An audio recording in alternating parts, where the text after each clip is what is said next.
Halo Sobat Dunia Seribu Besar, semoga Sobat selalu diberi kesehatan, panjang umur, dan rizki yang melimpah, amin. Sebelum masuk ke alur ceritanya, jangan lupa dukung channel ini ya dengan klik subscribe, like, komen, dan share, terima kasih. Mari kita lanjutkan perjalanan. Wang Lin. Wang Lin duduk dalam posisi lotus di dalam gua dan mengeluarkan tas yang diberikan Dutian padanya. Setelah memindainya dengan akal sehatnya, ekspresinya menjadi aneh. Dia tahu bahwa Dutian telah mengambil banyak batu giok surgawi, tetapi dia tidak tahu jumlah pastinya. Setiap kali sekte tersebut menyerahkan batu giok surgawi, Dutian akan langsung memasukkannya ke dalam tas ini. Sekarang dia melihat mereka, dia merasa terkejut. Tas kecil ini berisi lebih dari 100 kali batu giok surgawi yang saya dapatkan dari alam surgawi. Tidak heran sekte pemurnian jiwa ini memiliki begitu banyak penggarap transformasi jiwa. Mata Wang Lin berbinar. Dia mengguncang tasnya dan kemudian sejumlah besar batu giok mengelilinginya. Dalam sekejap, gua itu dipenuhi dengan energi spiritual surgawi yang kaya. Ini hanya sebagian dari apa yang ada di dalam tas. Wang Lin dengan hati-hati menyimpan tasnya dan mulai berkultivasi untuk menyerap energi spiritual surgawi. Energi spiritual surgawi membanjiri tubuhnya dan mulai memurnikan energi spiritual di dalam dirinya.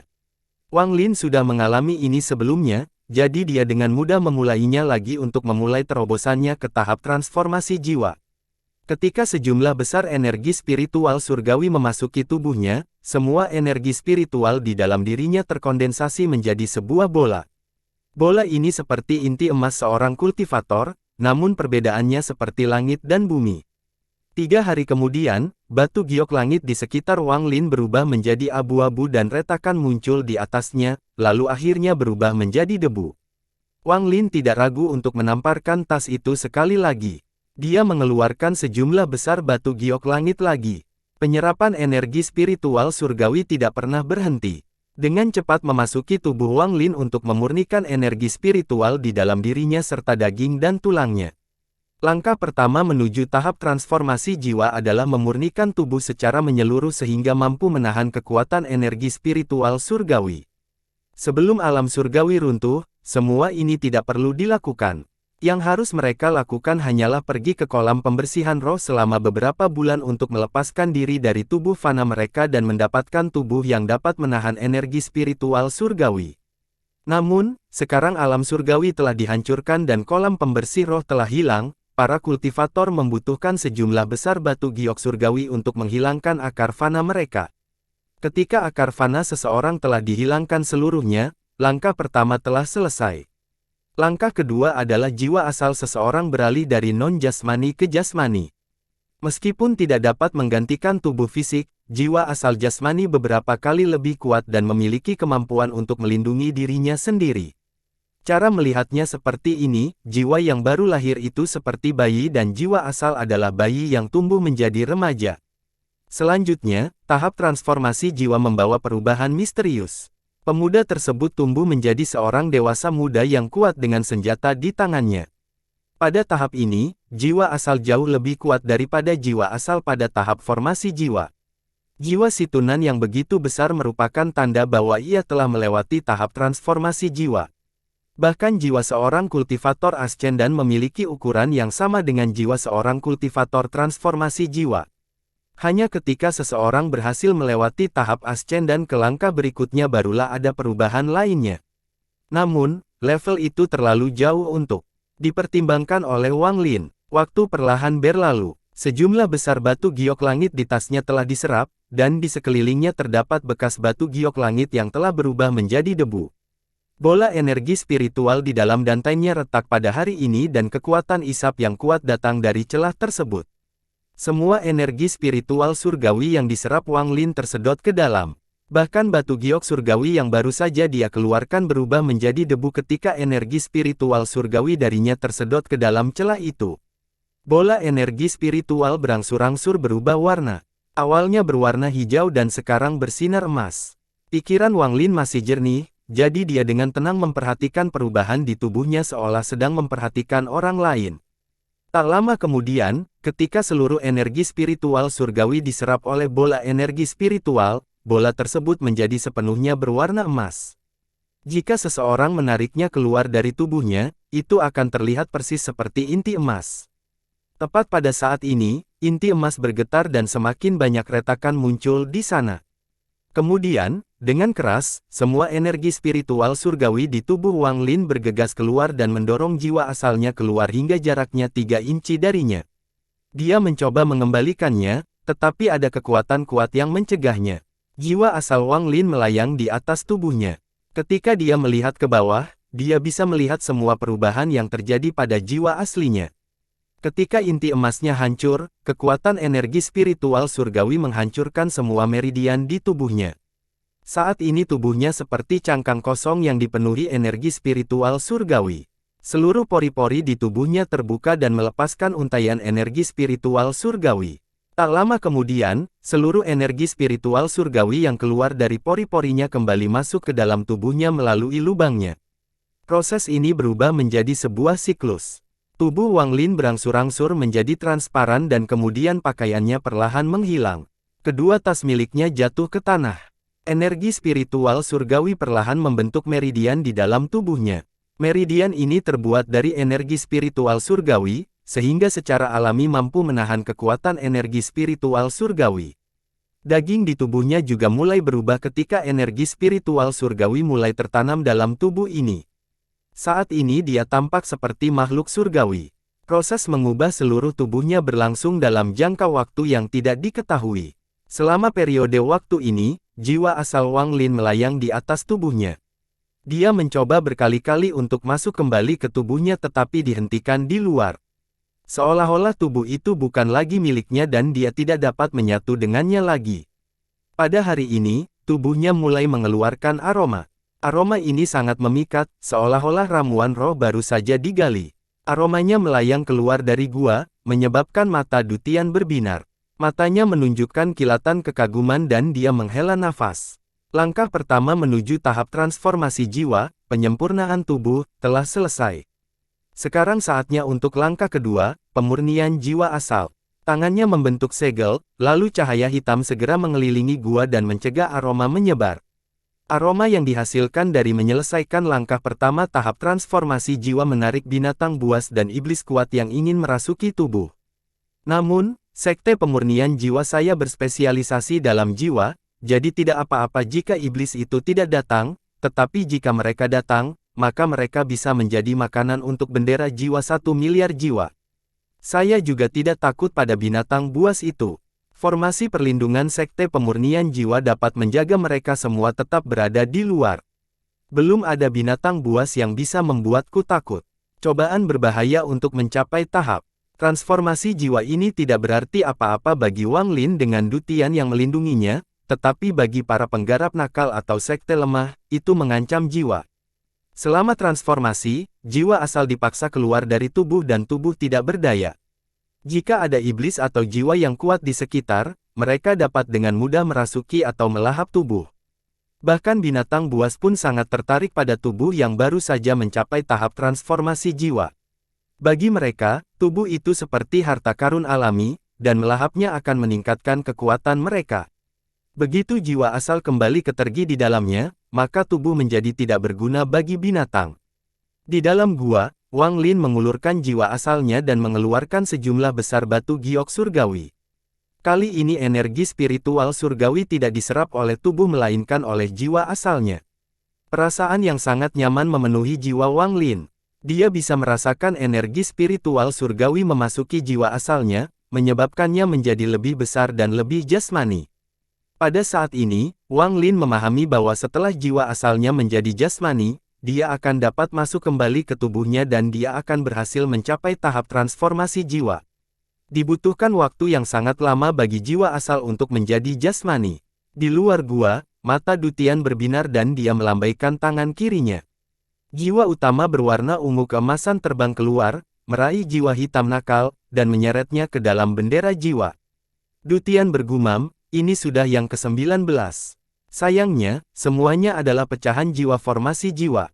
Jika ada transformasi jiwa, maka bendera jiwa akan memiliki jiwa utama lainnya. Tepat pada saat ini, cahaya ungu keemasan terbang dari kejauhan. Formasi perlindungan tidak menghentikannya, jadi ia langsung menyerang gua.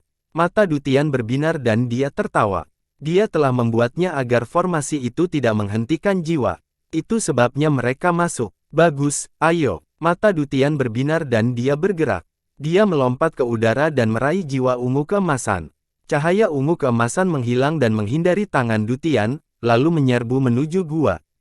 Melihat pecahan jiwa hendak memasuki gua, Dutian dengan cepat bergerak dan dalam sekejap muncul di hadapan pecahan jiwa. Dia tertawa. Sayangnya, Anda belum mencapai tahap transformasi jiwa, kamu hanya berada di perbatasan. Kamu tidak akan bisa melarikan diri. Tangannya membentuk segel dan pusaran raksasa muncul. Dutian berteriak, pusaran jiwa. Fragmen jiwa menjerit dan dengan cepat mundur, tapi Dutian selangkah lebih maju. Dia berkata, tangkap. Kekuatan hisap yang kuat datang dari pusaran dan pecahan jiwa ungu keemasan diseret menuju pusaran. Dutian tersenyum, tetapi pada saat ini, ledakan keras datang dari formasi perlindungan Sekte Pemurnian Jiwa. Formasi itu bergetar dan kemudian runtuh sepenuhnya. Ledakan keras ini segera bergema di seluruh Sekte Pemurnian Jiwa. Bahkan 3 gunung utama bergetar ketika sejumlah besar batu jatuh dan retakan muncul di sana, membuat takut para murid di dalamnya. Di langit, sosok merah berjubah merah muncul. Sosok ini mengeluarkan aura yang sangat kuat.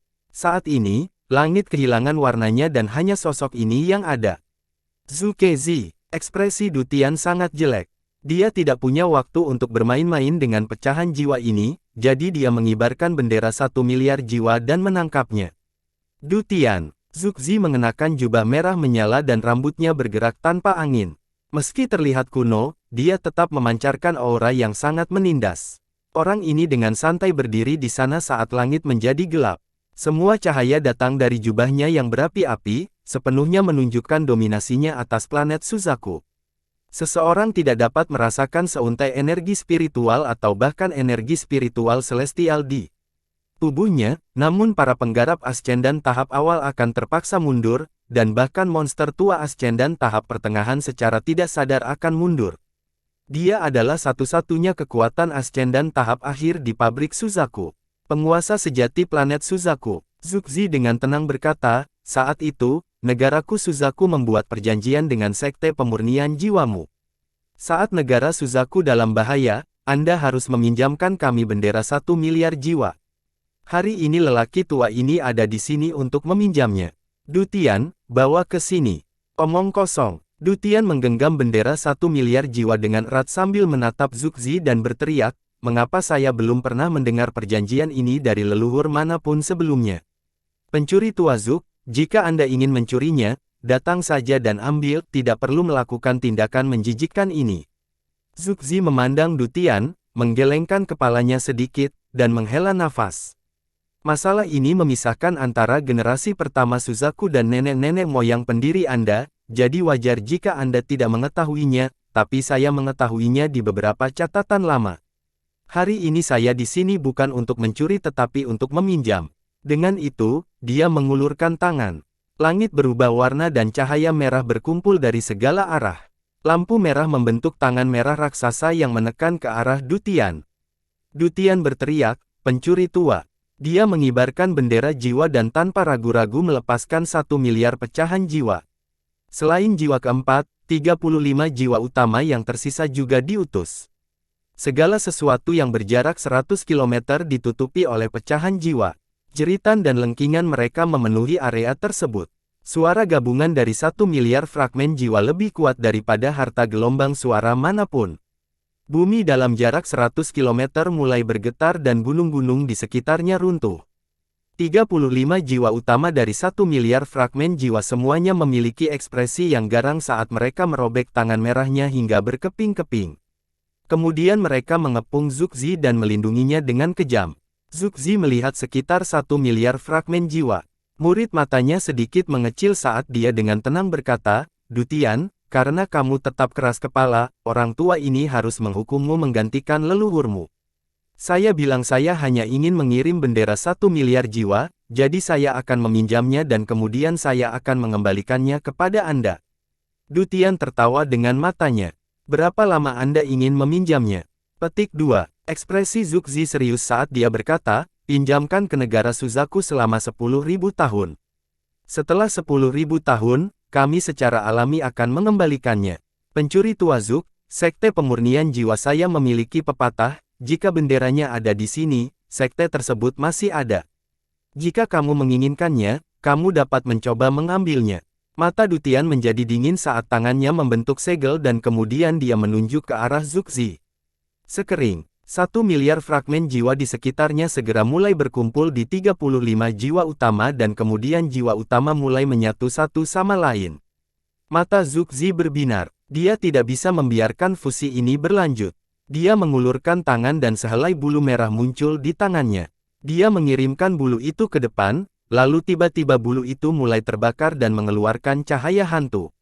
Api suci Suzaku. Suara kuno Zugzi menggelegar dari mulutnya. Bulu yang terbakar itu bergetar dan tiba-tiba roboh.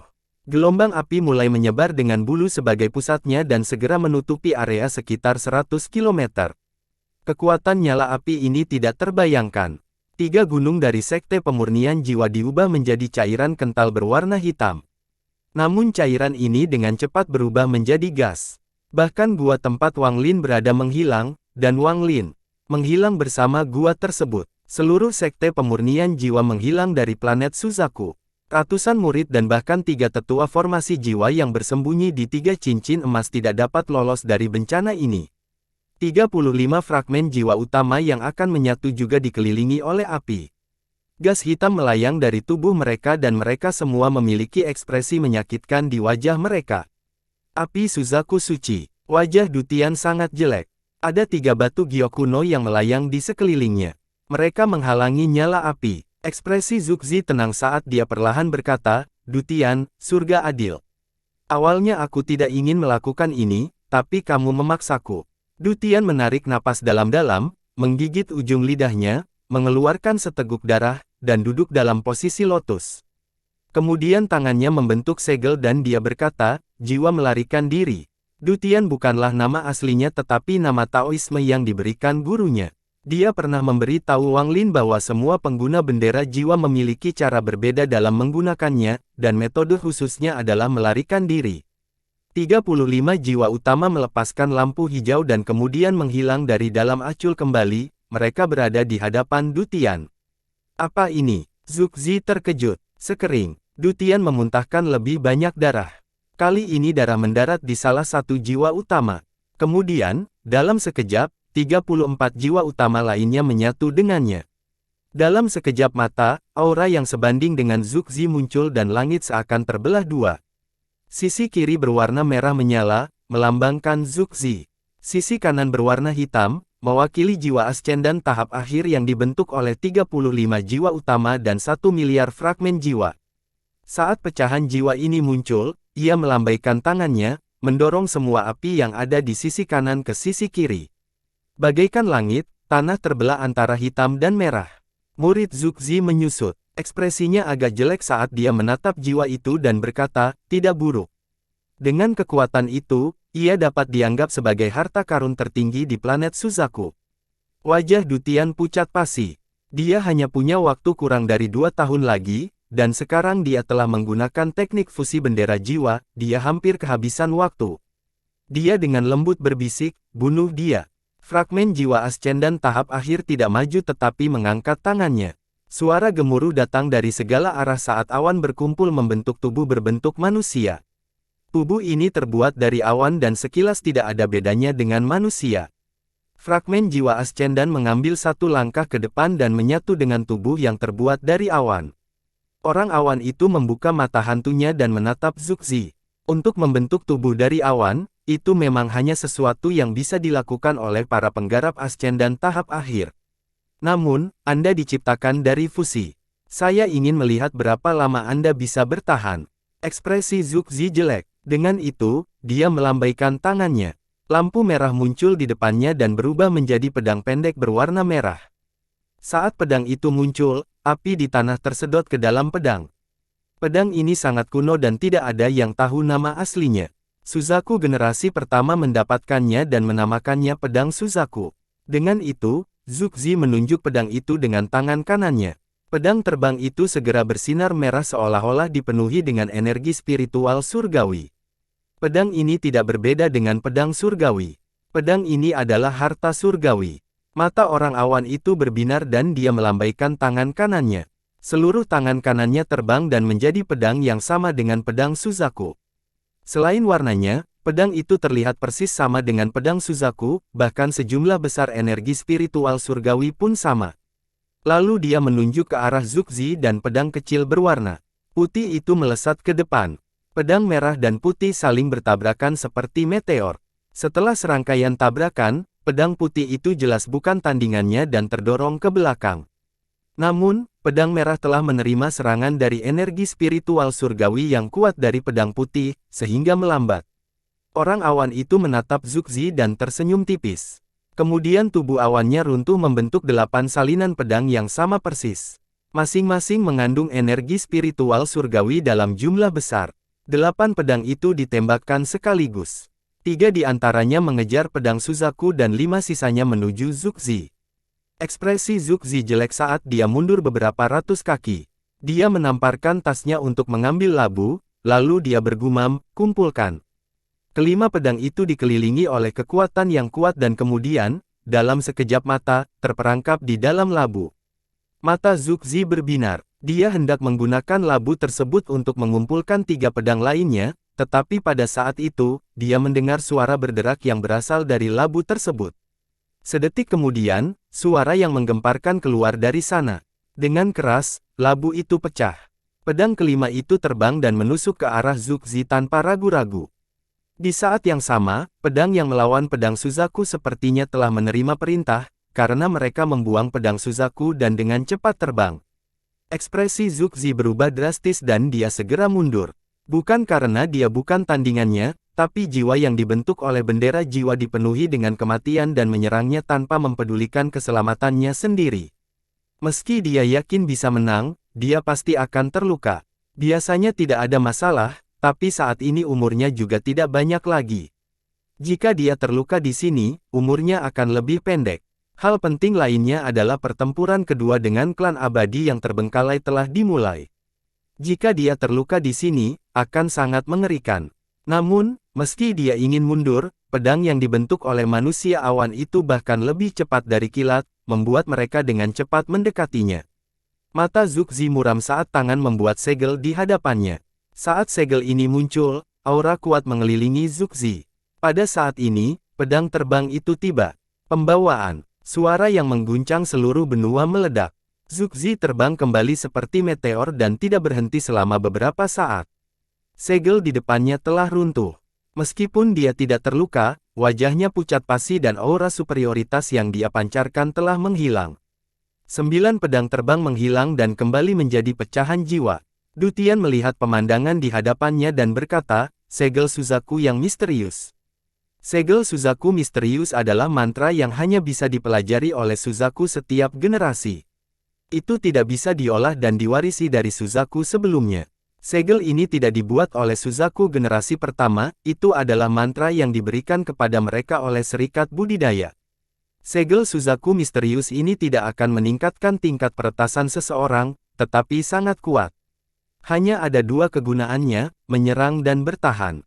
Serangannya dapat menghancurkan segalanya dan pertahanannya bahkan lebih kuat dari seluruh formasi Suzaku meskipun hanya melindungi 1 orang. Tidak ada yang tahu bagaimana serikat budidaya berhasil menciptakan mantra ini. Di planet budidaya peringkat 6, hanya 1 orang yang dapat mengetahui mantranya dalam 1 waktu. Kecuali orang itu meninggal, tidak ada orang lain yang bisa menggunakannya. Meskipun Suzaku sebelumnya entah bagaimana masih hidup, ketika Suzaku saat ini mempelajari segel Suzaku misterius, Suzaku sebelumnya kehilangan kekuatan segelnya. Rumor mengatakan bahwa penggunaan segel Suzaku misterius memerlukan biaya tertentu, namun hanya orang yang telah mempelajari mantranya yang mengetahui biayanya. Segel yang baru saja digunakan Zugzi adalah segel itu. Orang awan itu hancur. Wajah Dutian pucat pasi saat dia menatap Zugzi. Lalu tiba-tiba dia mulai tertawa. "Umurku hampir habis. Bisa melihat pencuri tua sepertimu dalam keadaan seperti ini sungguh memuaskan." Ekspresi Zugzi jelek dan dia terengah-engah.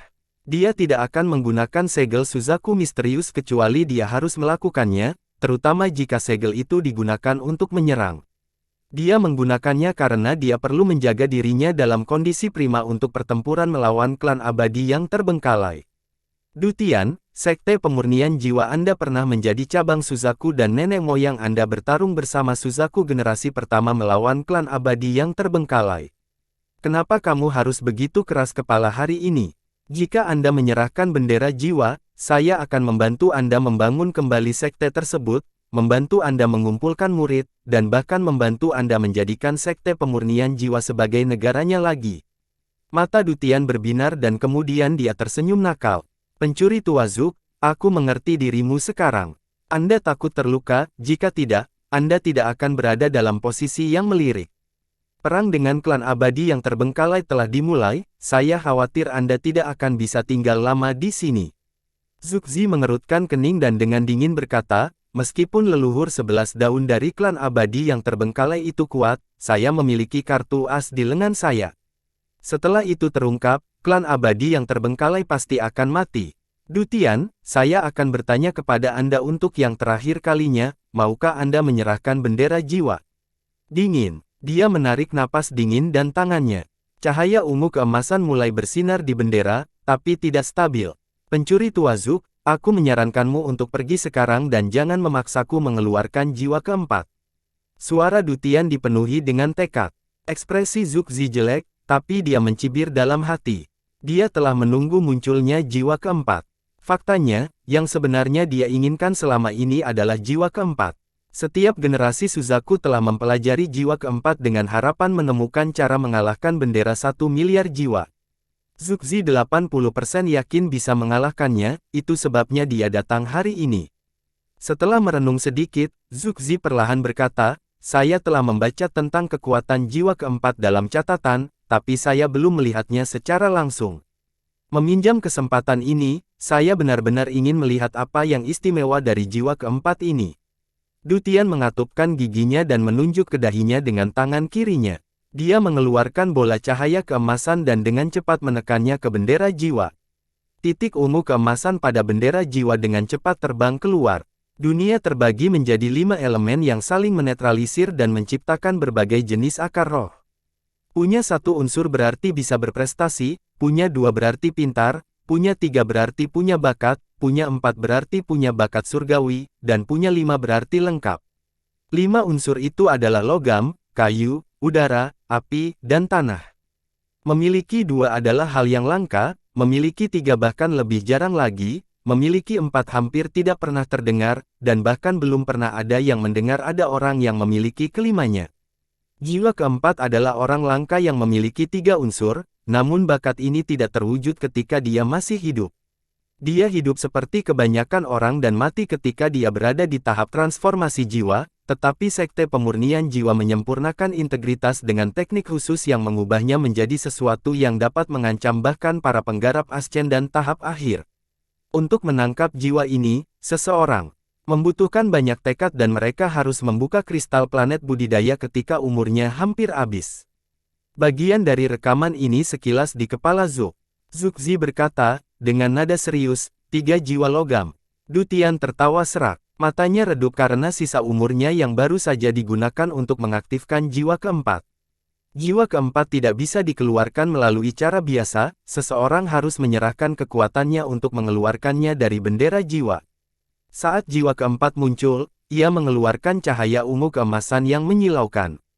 Di dalam cahaya itu hanya ada satu benda, sebuah jarum tipis. Jarum ini tidak besar, hanya sepanjang ibu jari. Itu mengeluarkan aura yang sangat kuat, jauh lebih kuat dari aura yang dikeluarkan pedang Suzaku. 3 jiwa logam adalah harta surgawi yang dapat menembus semua zat dan kekuatan jiwa bahkan dapat membahayakan jiwa asal. Mata Dutian berbinar dan dia berkata, jiwa keempat, bunuh diri. Jarum ungu keemasan bersinar dan menghilang. Ekspresi Zugzi berubah saat dia dengan cepat mundur. Di saat yang sama, dia menggantikan tangannya, menyebabkan pedang Suzaku menghalangi di depannya. Dengan bunyi ding, lubang seukuran jarum muncul di pedang Suzaku. Pada saat yang sama, Zugzi mengeluarkan suara gemuruh sambil menunjuk ke udara dengan jari telunjuknya. Energi spiritual melonjak ke seluruh tubuhnya dan dia menekannya dengan jari telunjuknya. Dengan keras, Zuxi mundur 3 langkah. Cahaya ungu keemasan telah menghilang tanpa jejak sekali lagi, namun Zuxi tahu bahwa jiwa keempat masih ada. Ekspresinya dingin ketika dia berkata, jiwa keempat memang kuat. Tapi Dutian, jika Anda berada pada tahap awal Ascendan dan telah menggunakan energi spiritual surgawi melebihi apa yang bisa dilakukan oleh seorang aktivis transformasi jiwa, Anda akan mampu membuatnya lebih cepat dan lebih kuat. Saya harus lari hari ini jika itu masalahnya. Namun, jika kamu ingin membunuhku, jiwa keempat tidak cukup cepat. Pekerjaan Zuxi mempunyai tujuan. Jiwa keempat yang ingin dia tangkap tidak seperti sekarang. Dia menginginkan jiwa keempat dalam kondisi yang jauh lebih kuat. Satu-satunya cara untuk mencapai keadaan yang lebih kuat adalah dengan memperluas sejumlah besar fragmen jiwa dan jiwa primer. Harus dikatakan bahwa dalam hal perencanaan, Dutian tidak bisa menandingi Zuxi. Dutian menatap Zuxi sambil menunjuk ke udara dan pecahan jiwa yang runtuh. Cara mereka pingsan sangatlah aneh. Setiap kali ada kilatan cahaya ungu, pecahan jiwa akan runtuh. Ini terjadi dengan sangat cepat dan segera sebagian dari pecahan jiwa telah runtuh. Cahaya ungu menjadi semakin cepat hingga seseorang hanya dapat melihat garis ungu. Fragmen jiwa yang tak terhitung jumlahnya diserap oleh jiwa keempat. Dutian tidak dalam posisi untuk menghancurkan sebagian jiwa. Mata Zuxi berbinar. Dia hendak naik ketika dia tiba-tiba melangkah mundur. Sebuah lubang seukuran jarum tiba-tiba muncul di tangan dan darah segar menetes dari lukanya. Pada saat ini, lebih banyak jiwa yang roboh. Karena 10 jiwa utama dilahap oleh jiwa keempat, kecepatannya telah mencapai kecepatan yang tak terbayangkan. Hati Dutian sakit karena bendera 1 miliar jiwa dimakan oleh jiwa keempat dalam sekejap bersama dengan 10 jiwa utama. Bendera 1 miliar jiwa belum pernah mengalami kerugian seperti ini dalam waktu yang lama. Dutian menarik napas dalam-dalam dan berteriak, jiwa keempat, berhenti. Cahaya ungu keemasan berhenti saat bersenandung dan kemudian menyebar ke arah Zuxi. Zuxi menghela nafas. Dia ingin menunggu sampai jiwa keempat mengurutkan semua jiwa sebelum menggunakan metode yang memikirkan Suzaku sebelumnya untuk menangkapnya. Sayangnya, Dutian telah berhenti untuk memperbaruinya. Zuxi tidak bisa mengatakan apa-apa lagi atau tujuan akan terungkap. Zuxi terus mundur sambil terus menunjuk ke udara di depannya. Serangkaian suara pecah terdengar, menyebabkan Zuxi mundur lebih cepat. Banyak luka seukuran jarum muncul di tubuhnya dan darah mengalir keluar. Setiap kali lubang muncul, ekspresi menjadi semakin jelek dan auranya melemah. Namun, darahnya mulai menutupi jiwa keempat. Mata Zuikwezi menjadi dingin saat dia menamparkan tasnya dan mengeluarkan labu kecil berwarna merah. Tangannya membentuk segel dan dia berkata, perbaiki. Dengan satu kata, seutas api putih keluar dari labu kecil itu. Sekitar 1000 kaki di sekitarnya segera menjadi lautan api. Api ini bahkan lebih kuat dari api suci Suzaku. Mari kita lihat apakah 3 jiwa logammu lebih kuat dari labu api surgawi. Aku akan menyempurnakan jiwa keempat ini. Di dalam lautan api, jarum berwarna ungu keemasan muncul dan berubah menjadi merah. Meski tidak meleleh, darah Zuxi perlahan menyatu dengan jiwa keempat selama pemurnian ini. Pada saat ini, jiwa keempat dengan cepat mulai berputar, menyebabkan hembusan angin yang membuka lubang di lautan api. Jiwa, kabur! Dutian berteriak. Jarum ungu keemasan menghilang dan terbang menuju Zuxi. Mata Zuxi berbinar. Ekspresi kegembiraan muncul di wajahnya dan dia tertawa. Dutian, karena kamu tidak ingin menyerahkan bendera jiwa, aku tidak akan memaksa untuk mengambilnya, tapi aku akan mengambil jiwa keempat ini. Zuxi menggenggam tasnya dan mengeluarkan sedikit lumpur hitam. Dia mengeluarkan darah ke lumpur hitam dan kemudian mengeluarkan gas hitam darinya. Tangan Zuxi mengemudikan gas hitam beberapa kali hingga membentuk simbol aneh. Orang tua ini menggunakan statusnya sebagai Suzaku saat ini dan memberikan 90% sisa umurku untuk membuka kristal planet budidaya. Saya ingin menggunakan domain, berhenti, yang diberikan oleh serikat budidaya kepada kami. Tangan menunjuk pada simbol itu dan kemudian dengan cepat terbang keluar dan menghilang 3 kaki di depan Zuxi. Pada saat ini, segala sesuatu dalam jarak 1000 kaki berhenti. Saat simbol itu menghilang, muncullah kilatan cahaya ungu keemasan dan kemudian jarum ungu keemasan muncul. Zugzi mengulurkan tangan dan menangkap jiwa mulai bergerak lagi. Zugzi melangkah maju. Wajahnya menunjukkan ekspresi garang dan dia meraih ke arah Dutian. Dutian menghela napas. Dia berbalik untuk melihat gua yang telah hancur oleh api dan menutup matanya. Tapi saat Zugzi mengulurkan tangan, tawa gelap datang dari gua tempat Wang Lin berada. Nyala untuk orang tua ini. Ekspresi Zugzi berubah. Ia merasakan sakit dari jiwa aslinya dan merasakan ketakutan yang belum pernah ia rasakan setelah menjadi Suzaku. Gelombang anggota klan abadi yang terbuang berkumpul di dalam awan hitam tak berujung di sisi timur benua Suzaku.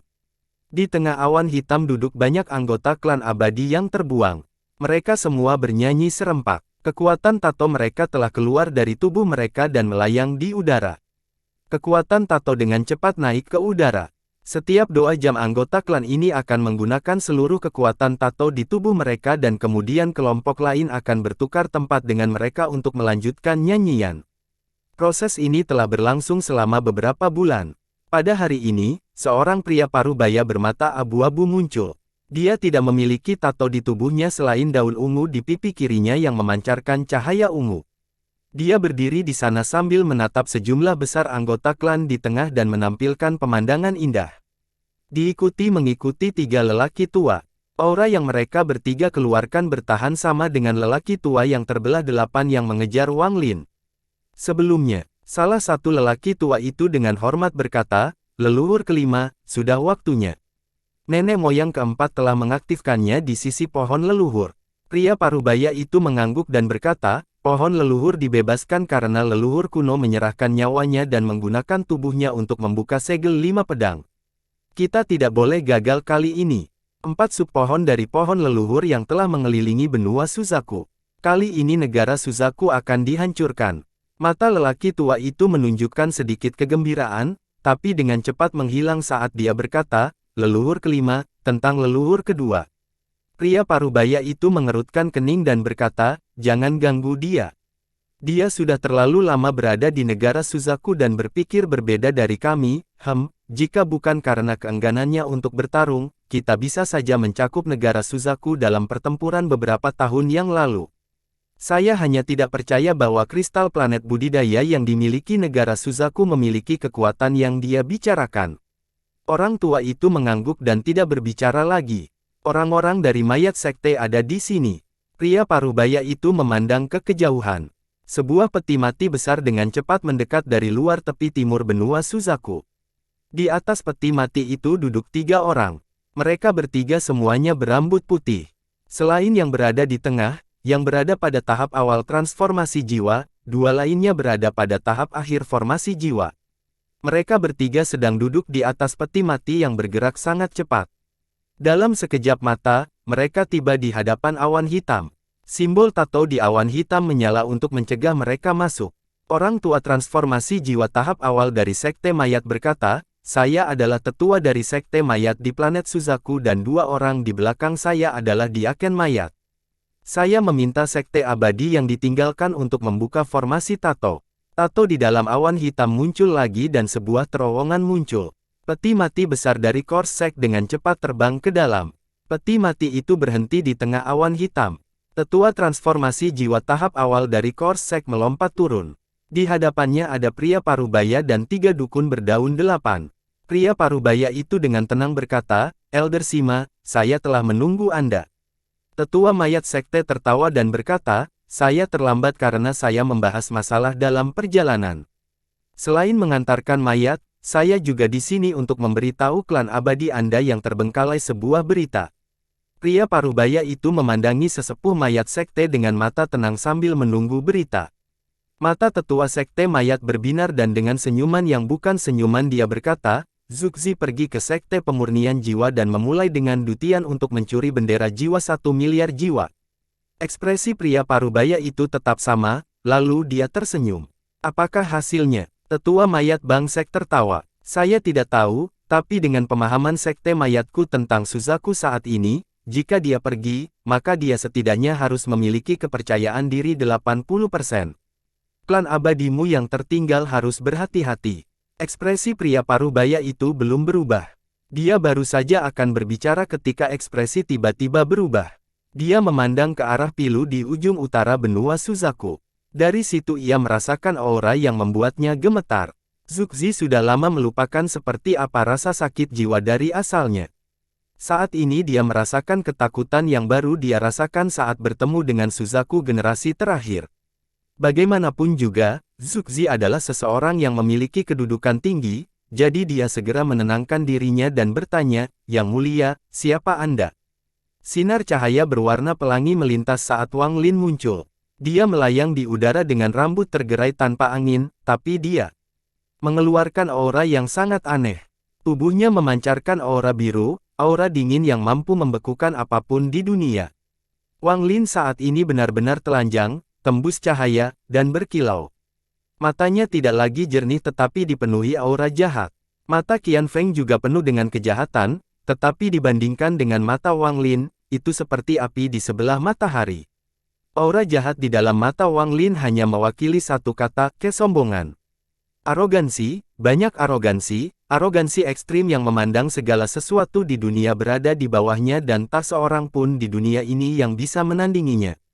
Dia dengan santai menatap Zuxi, menatap ini beberapa kali lebih terang dari kilat.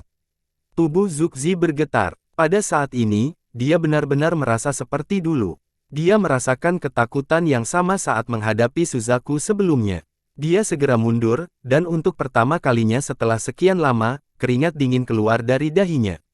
Kamu adalah Wang Lin. Tidak, kamu bukan Wang Lin. Yang mulia, siapa Anda? Zuxi menarik napas dalam-dalam dan menyembunyikan rasa takut di matanya. Orang tua ini menanyakanmu Suzaku generasi apa? Kata-kata penuh arogansi ini keluar dari mulut Wang Lin. Nada suaranya mengandung perasaan, kamu harus menjawab. Du Tian menatap pemandangan itu. Ketika dia melihat Wang Lin, dia merasakan rasa asing yang kuat. Waktunya bersama Wang Lin tidak singkat, jadi dia langsung tahu bahwa orang ini bukan dia. Tidak mungkin Wang Lin mendapat tekanan seperti ini dan arogansi, saya di atas orang lain, seperti ini. Tekanan dan arogansi semacam ini hanya dapat ditemukan pada monster tua yang telah bertahan selama bertahun-tahun. Zuxi tidak ingin menjawab, tapi dia tanpa sadar berkata, Suzaku generasi ke-14. Wang Lin merenung sedikit sebelum dengan dingin menatap Zuxi dan berkata, atas nama Ye Wuyu, orang tua ini tidak akan membunuhmu. Sekarang nyahlah, kamu, Wuyu. Du Tian terkejut, dia belum pernah mendengar nama ini sebelumnya. Namun, setelah Zuxi mendengar nama ini, ekspresi berubah tidak seperti sebelumnya.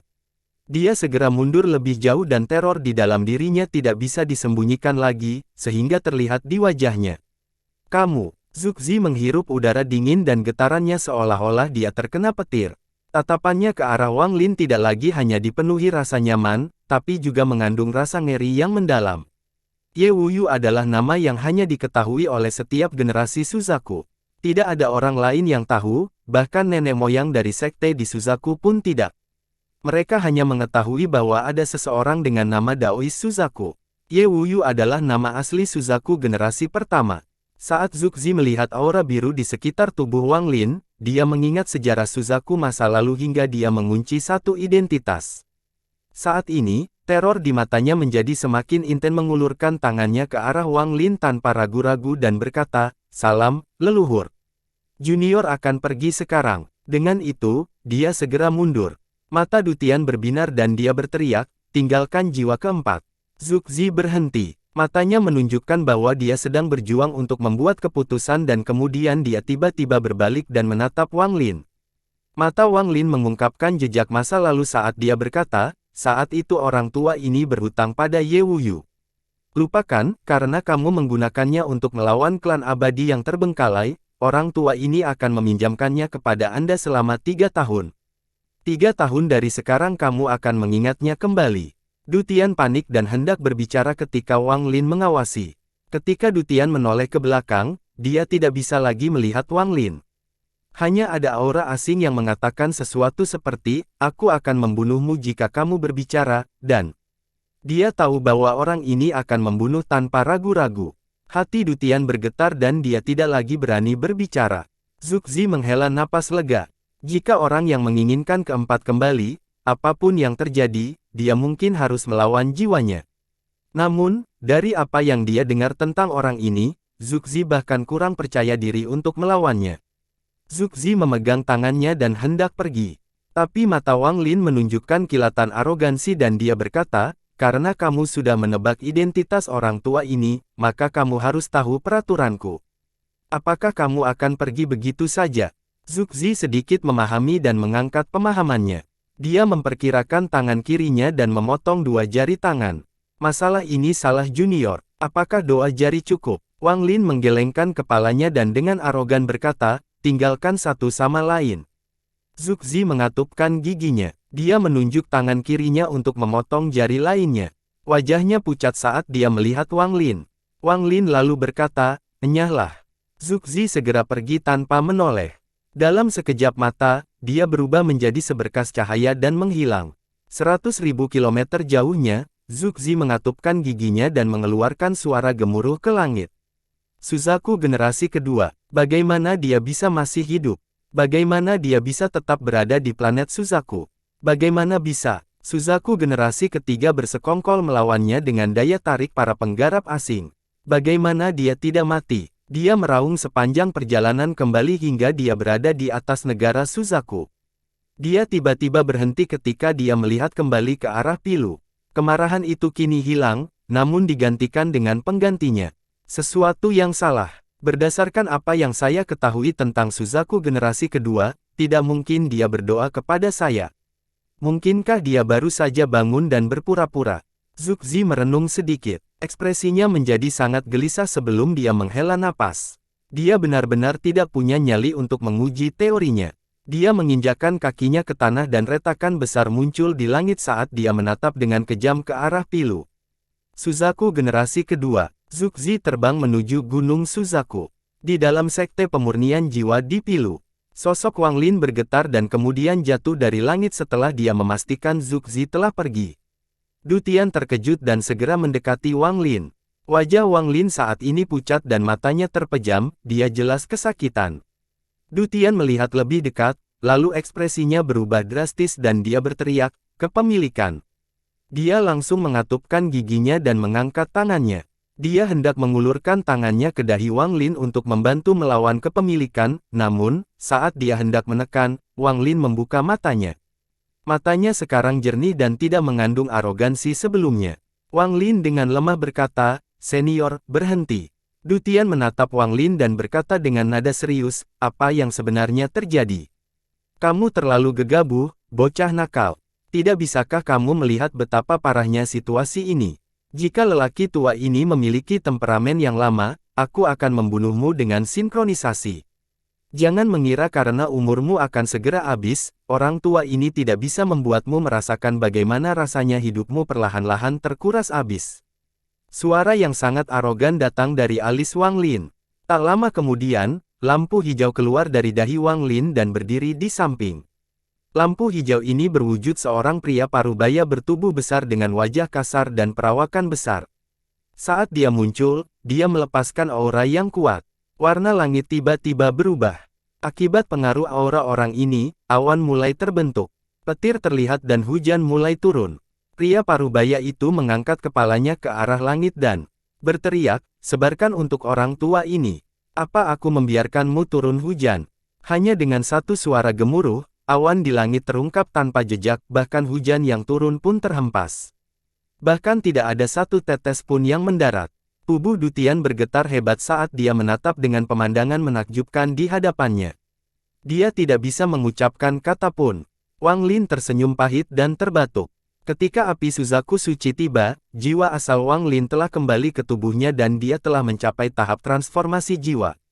Namun, tidak ada cara untuk membantu dalam pertarungan antara Dutian dan Zuxi, jadi ketika api Suzaku suci muncul, dia bersembunyi di dalam manik yang menentang surga. Saat dia masuk ke sana, si Tunan terbangun. Si Tunan yang baru saja terbangun memiliki gambaran yang galak, namun kenyataannya dia sangat lemah. Mereka bahkan tidak punya waktu untuk berbicara sebelum si Tunan menyadari apa yang terjadi di luar, memasuki tubuh Wang Lin, dan menakuti Zuxi. Harus dikatakan bahwa kemampuan akting si Tunan sangat kuat. Ketika si Tunan menyuruh Zuxi memotong giginya, Wang Lin sangat gugup, tapi si Tunan tidak gugup sama sekali dan tetap sombong seperti biasanya. Setelah itu, Wang Lin bertanya mengapa dia meminta Zhu Zi meninggalkan jari-jarinya. Mungkinkah dia tidak takut jika Zhu Zi membalas? Tanggapan si Tunan adalah, karena saya si Tunan. Tadi kamu hampir merusak rencanaku dengan menanyakan jiwa keempat itu, bocah nakal. Jika aku membiarkan burung pipit pencuri itu melihat ke dalam diriku, lelaki tua ini pasti sudah kembali tidur setelah bangun tidur. Mengenai jiwa keempat itu, setelah saya menemukan tubuh dan memulihkan saya akan membunuh jalan saya ke Gunung Suzaku dan mencurinya kembali untuk Anda. Si Tunan menyoroti Du Tian. Du Tian tidak pernah disebut bocah nakal selama ribuan tahun. Dia hanya bisa tersenyum dengan hati-hati dan bertanya, "Senior." Si Tunan mengangkat kepalanya dan dengan arogan berkata, "Wang Lin, beritahu bocah cilik ini siapa aku." Wang Lin tersenyum kecut. Dia memandang Du Tian dan berkata, "Dia adalah si Tunan." Si Tunan. Du Tian berpikir lama sekali dan tidak dapat memikirkan ahli manapun bernama si Tunan. Lalu Wang Lin berkata, "Suzaku generasi kedua." Tubuh Du Tian bergetar dan dia terhuyung mundur. Matanya dipenuhi dengan kejutan yang luar biasa. Dia akhirnya mengerti mengapa Zhu Zi ditakuti. Ketenaran Suzaku generasi kedua terlalu besar, dalam beberapa hal bahkan melebihi keseluruhan Suzaku generasi pertama. Tak lama setelah itu, Du Tian menarik napas dalam-dalam. Dia dengan hormat membungkuk ke arah si Tunan dan berkata, "Junior Du Tian dari Sekte Pemurnian Jiwa menyapa senior." Si Tunan mengangguk dan berkata, "Mengingat kenyataan bahwa kamu melindungi Wang Lin dan memberi bendera jiwa 1 miliar jiwa, lelaki tua ini berjanji kepada kamu bahwa jika ada kesempatan, aku akan menghidupkan kembali Sekte Pemurnian Jiwa." Si Tunan mengenang masa lalu. Jika bukan karena teman baik dari Sekte Pemurnian Jiwa, dia bahkan tidak akan punya waktu untuk melarikan diri ke surga melawan Manik selama pertempuran dengan para pembudidaya asing. Du Tian mengungkapkan senyuman di wajahnya. Dia telah menyerahkan seluruh hidupnya untuk Sekte Pemurnian Jiwa, dan itu adalah hal yang paling dia khawatirkan dalam hidupnya. Inilah sebabnya dia rela menggunakan akhir hidupnya untuk berteman dengan Wang Lin, itu semua untuk mete pemurnian jiwanya tetap hidup. Kedatangan Zhu Zi membuat Du Tian putus asa, namun, semuanya berubah begitu cepat sehingga dia merasa seperti telah mengalaminya seumur hidup. Sekarang Suzaku generasi kedua secara pribadi telah berjanji untuk menjaga Sekte Pemurnian Jiwa tetap hidup, Du Tian merasa puas. Dia duduk dalam posisi teratai dengan senyuman di wajahnya dan perlahan menutup matanya. "Kakak magang senior, prediksimu berhasil. Aku, Du Tian, dapat bertemu denganmu, guru, dan semua leluhur sebelumnya sambil tersenyum. Saya, Du Tian, bukanlah pendosa dari Sekte Pemurnian Jiwa. Saya menemukan harapan baru di Sekte Pemurnian Jiwa. Saya dapat melihat bahwa di masa depan, Sekte Pemurnian Jiwa saya akan menjadi eksistensi di luar negara budidaya peringkat 6. Saya, Du Tian, telah meninggalkan jejak saya dalam sejarah Sekte Pemurnian Jiwa. Guru, saya berhasil mencapai apa yang saya janjikan kepada Anda. Saya, Du Tian, bersedia mengingatkan saya untuk memasuki bendera jiwa selamanya." Pada suatu malam hujan di jalan umum, para bandit membunuh semua orang, dan di antara keduanya ada seorang pemuda menangis. Sambil menghela nafas panjang, seorang lelaki tua keluar dari hujan. Setelah mengusap kepala pemuda itu dengan lembut, dia tersenyum lembut dan hanya mengucapkan satu kalimat. "Apakah kamu bersedia ikut denganku?" Pemuda itu tumbuh di dalam Sekte Pemurnian Jiwa. Pemuda berbakat segera menonjol di antara murid-murid lainnya. Dia melakukan semua ini hanya karena satu kalimat itu. Untuk mengikuti jejak orang tua itu, dia mengenang dengan keras setiap hari. Hari demi hari, tahun demi tahun, dia terus melanjutkan yang membosankan ini hingga dia memahami surga dan mencapai tahap formasi jiwa. Dia menjadi murid lelaki tua itu, diberi nama Daois Du Tian, dan mengikuti lelaki tua itu kemanapun. Waktu bagaikan sebuah lagu, akan ada hari ketika lagu berakhir dan orang-orang pergi. Sebelum jiwa gurunya memasuki bendera 1 miliar jiwa, dia berjanji untuk melindungi Sekte Pemurnian Jiwa selama sisa hidupnya hanya untuk satu kalimat di masa mudanya. "Apakah kamu bersedia ikut denganku?" "Guru, murid, akan datang." Du Tian tersenyum sambil menutup matanya. Bagian terakhir dari kekuatan hidupnya menghilang. Sinar cahaya ungu keemasan terbang dari kelopak. Bendera 1 miliar jiwa tiba-tiba muncul, dan dengan lambaian, cahaya ungu keemasan menghilang di dalamnya. Meskipun bendera 1 miliar jiwa-jiwa telah hilang dari fragmen kedamaian, 10 jiwa utama, dan jiwa keempat, itu masih merupakan bendera 1 miliar jiwa. Bendera setinggi 30 kaki ini mewakili akar dari sekte pemurnian jiwa. Tampaknya memiliki pikiran sendiri saat melayang menuju Wang Lin. Wang Lin mengangkat tangannya dan meraih bendera jiwa, lalu dia melihat Dutian yang tersenyum dengan ekspresi kompleks dan melankolis. Dia berlutut dan bersujud ke arah Dutian. Meskipun senior bukan guruku, kamu memperlakukanku sebagai muridmu. Aku tidak akan pernah melupakan ini. Kemurungan di mata Wang Lin menjadi semakin kuat.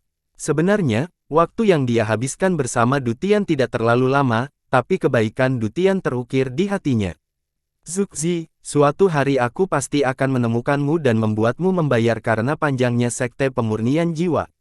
Wang Lin melihat ke arah negara Suzaku dan matanya menjadi dingin. Dengan hembusan angin, mayat Dutian mulai perlahan hancur seolah segala sesuatu tentang orang ini menghilang. Hanya dalam ingatan Wang Lin sosok Dutian masih tersisa. Bagimu bertemu orang ini adalah keberuntunganmu. Dia layak untuk dikenang. Si Tunan menghela napas. Suaranya tidak lagi dipenuhi arogansi saat memikirkan teman baik di masa lalu.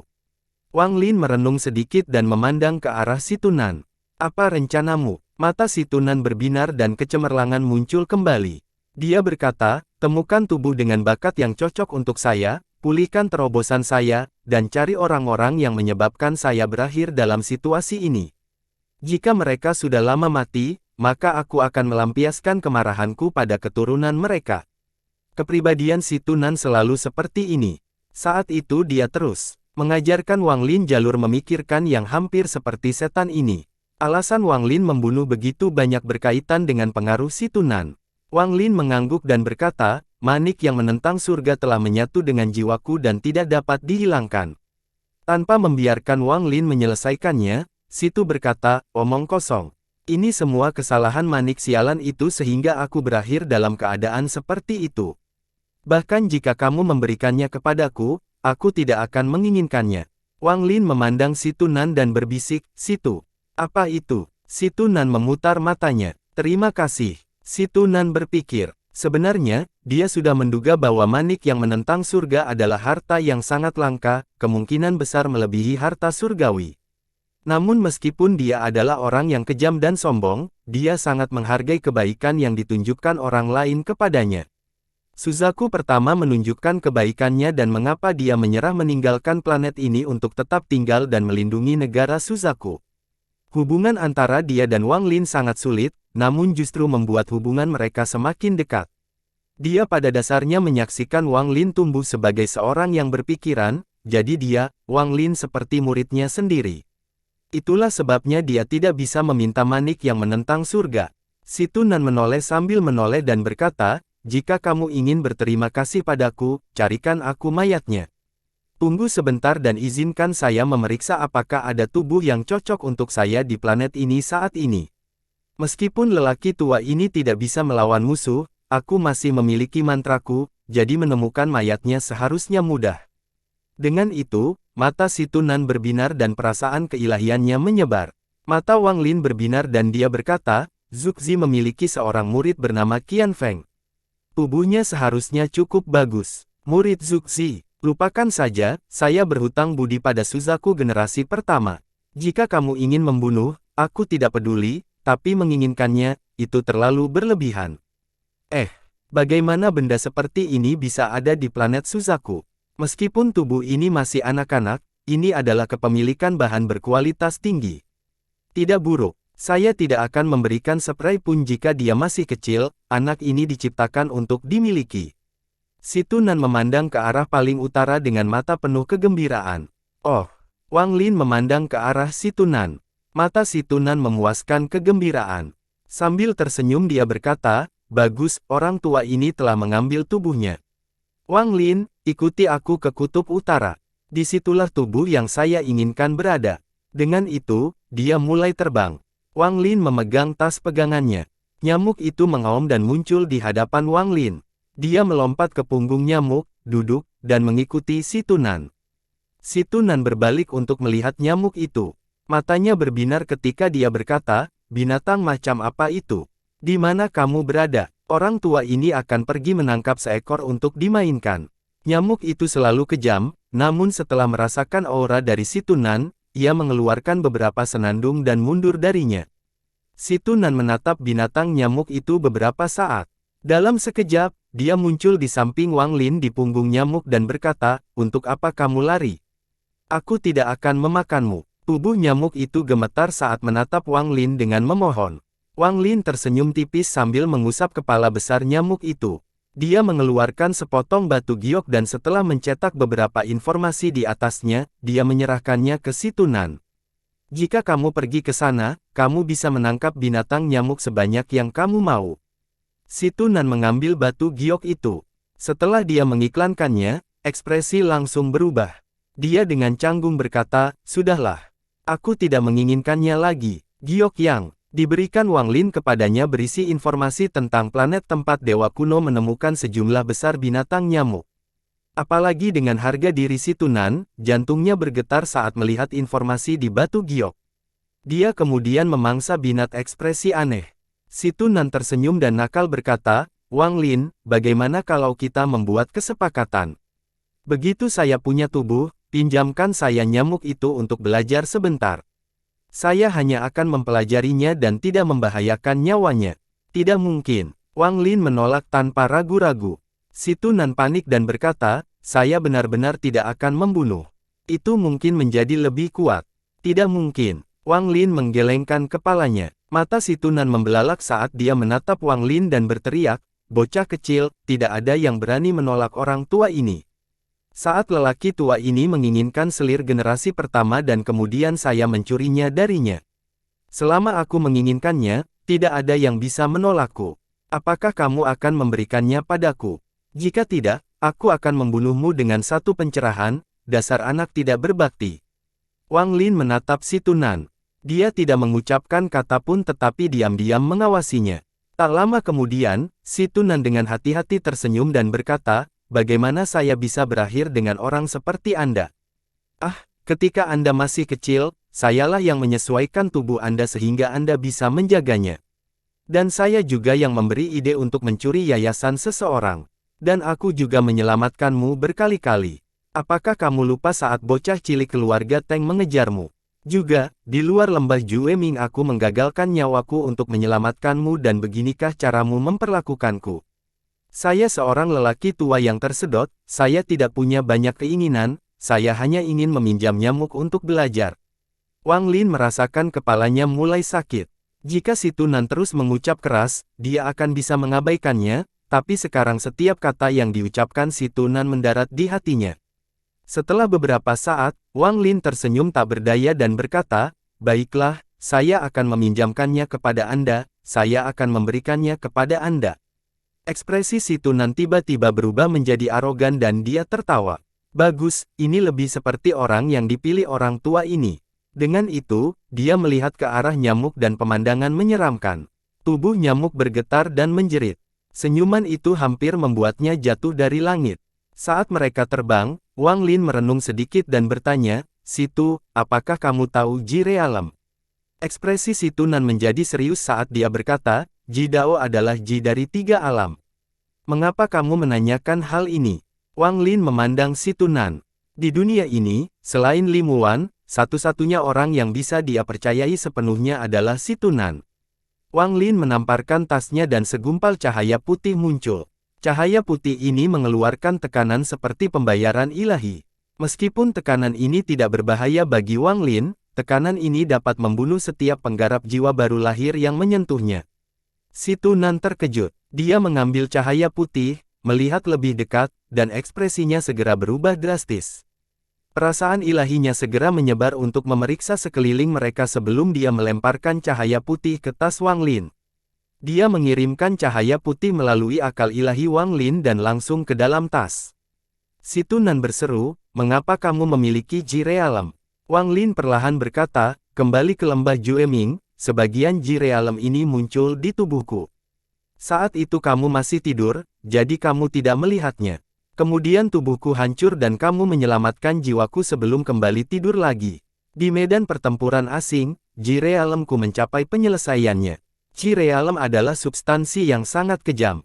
Saya tidak punya banyak informasi tentang itu, tapi saya tahu bahwa afiliasi budidaya selalu mencari pengembang Ji Realem. Setiap kali mereka menemukan seseorang yang memilikinya, mereka membunuhnya. Kamu harus ingat untuk tidak pernah menunjukkannya kepada siapapun, terutama Suzaku saat ini. Ekspresi si Tunan sangat serius.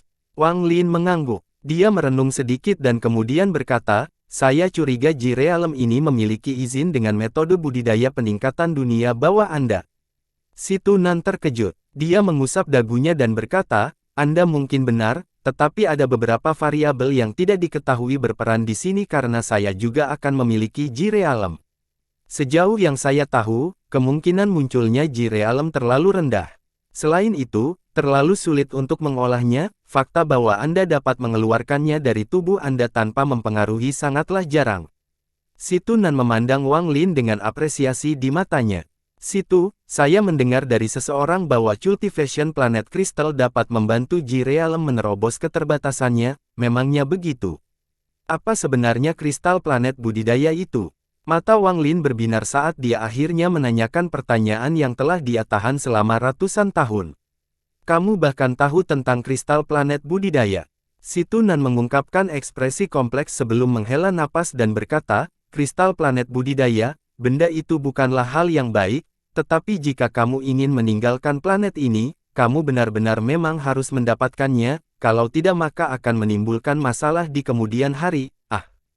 Kristal planet budidaya adalah hal paling kejam yang menggunakan iklim budidaya untuk mengendalikan budidaya planet. Si Tunan hendak melanjutkan berbicara ketika dia tiba-tiba melihat ke tempat asing dan berkata, kita akan berkumpul nanti. Saat ini ada anggota klan abadi yang tertinggal sebelum kita yang memberikan persembahan kepada roh leluhur mereka. Coba berpikir, aku ingat Suzaku generasi pertama mempelajari mantra yang bisa menggunakan roh leluhur untuk menyerap sebagian kekuatan misterius. Aku semakin tua dan mengingatku semakin buruk.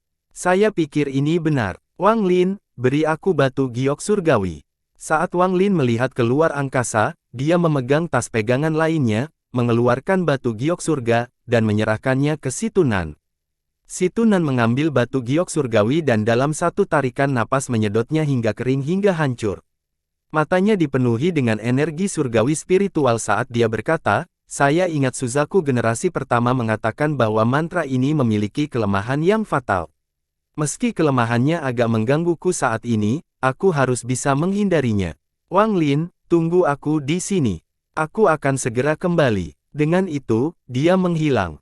Ketika Si Tunan muncul dan menakut-nakuti Zuxi, semua pihak Ascendan merasakan aura yang kuat itu. Seorang lelaki tua berkulit putih muncul di langit sebelah timur negara Suzaku. Dia adalah satu-satunya kekuatan Ascendan dari Sekte Giok Surgawi, Chu Yunfei. Saat ini, ekspresi tidak tenang. Setelah beberapa saat, dia menghela nafas dan berkata, aura yang sangat kuat. Dia sedikit pusing. Saat dia melihat ke timur, matanya menjadi dingin. Di belakangnya ada beberapa lusin petani.